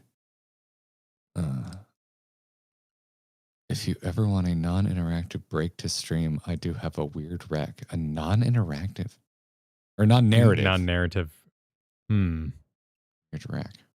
I mean, yeah, you can always recommend. Now we're curious. Yeah, what would you recommend? Always recommend. Don't play BG3 then, Garrett. Oh, we'll play it eventually. We'll just ignore those people or ask mods to ban them. Wait, BG3 has? I know. I'm so. Oh, people backseating. Yeah, that is. I know. I've done this before, but I struggle to understand that idea. The entire conceit of that game. The entire purpose for that game's existence is to make different decisions to emulate and beget different outcomes. The origins of which it is pulling from. That's weird. I know I said it was weird about Undertale, but I'm gonna do the thing that I wish people would stop doing. Imagine fundamentally misunderstanding the conceit of Baldur's Gate 3. Wow. Okay. Yep. All right. So we're doing a Dark Urge playthrough. I'm gonna be Garrett's enabler, and that's how we're playing through it. That's how we're gonna do it. We're not. No. Actually, I have no interest. I have no interest in a Dark Urge playthrough. Oh, it's so freaking good, man. Murdering everybody in a game where there's so much decision nuance does not interest me all that much. Dude, no, that was the best part. If you never sleep, you never murder. Oh, you were just trying not to go to bed? Dude, it was so cool because my character was super strung out from lack of sleep. It was honestly one of the coolest narrative experiences I've ever had. That's awesome. That's freaking sick. Akuru just sent a heart. 3 years and you just send a heart. It's freaking, I mean, hell yeah. Yeah. Thanks for being here for 3 years. Thanks for the love. Kotar said, I'm going to be so dude in a roomed by this episode. Can't wait to understand all this is in a few months when I get to this game. Hey, you're, I think, an adult. make whatever decision you want. Go Terry. Don't let anyone tell you different. I knew the ending to Sixth Sense when I watched it, and I still had a great time. It depends. I mean, yeah, I I love Dude in the Room. Oh yeah, big fan.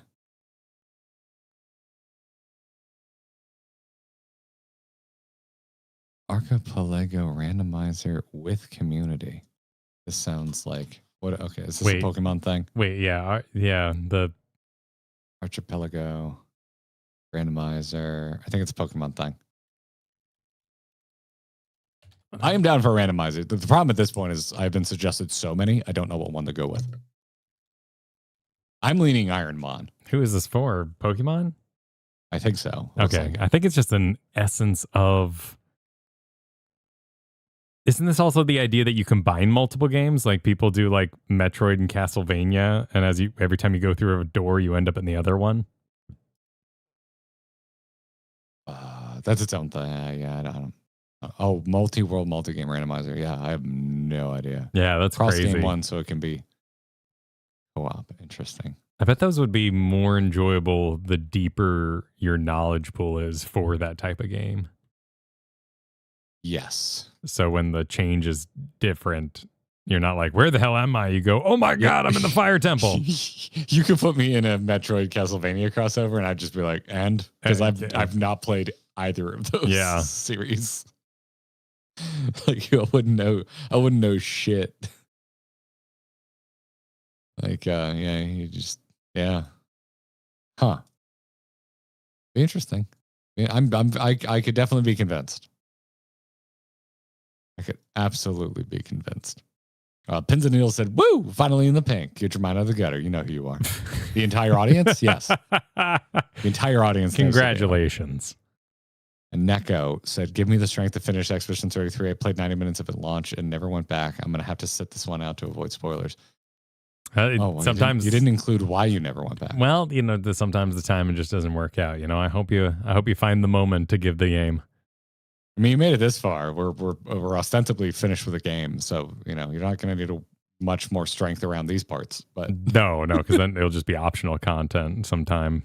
Maybe around the rest of the internet. But yeah, honestly, well, it's all about algorithm nowadays. But I didn't really see anything about the game, other than news articles. Like anytime the company said something.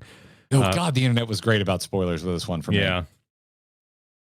I want him to just get up there and win Game of the Year and just copy the exact same speech from the Baldur's Gate guy. Just read the thing out again. Just keep the ball rolling. Like pay for the guy. Pay for the guy behind me. Kind of energy. Just next year, the game that'll be up here will not be funded by Saudi Arabia. Could be. Well, maybe it will be because they're honestly funding a lot of shit. But who knows? Will not be owned wholesale by Saudi Arabia. I don't know. People really like that Battlefield 6. Really enjoy it. Do they? Okay. Although that qualifies for this year, right? Yes. Yeah. Don't you have to come out before November, I believe? Yeah. You got to have a little bit of time. That qualifies. Yeah. Well, interesting.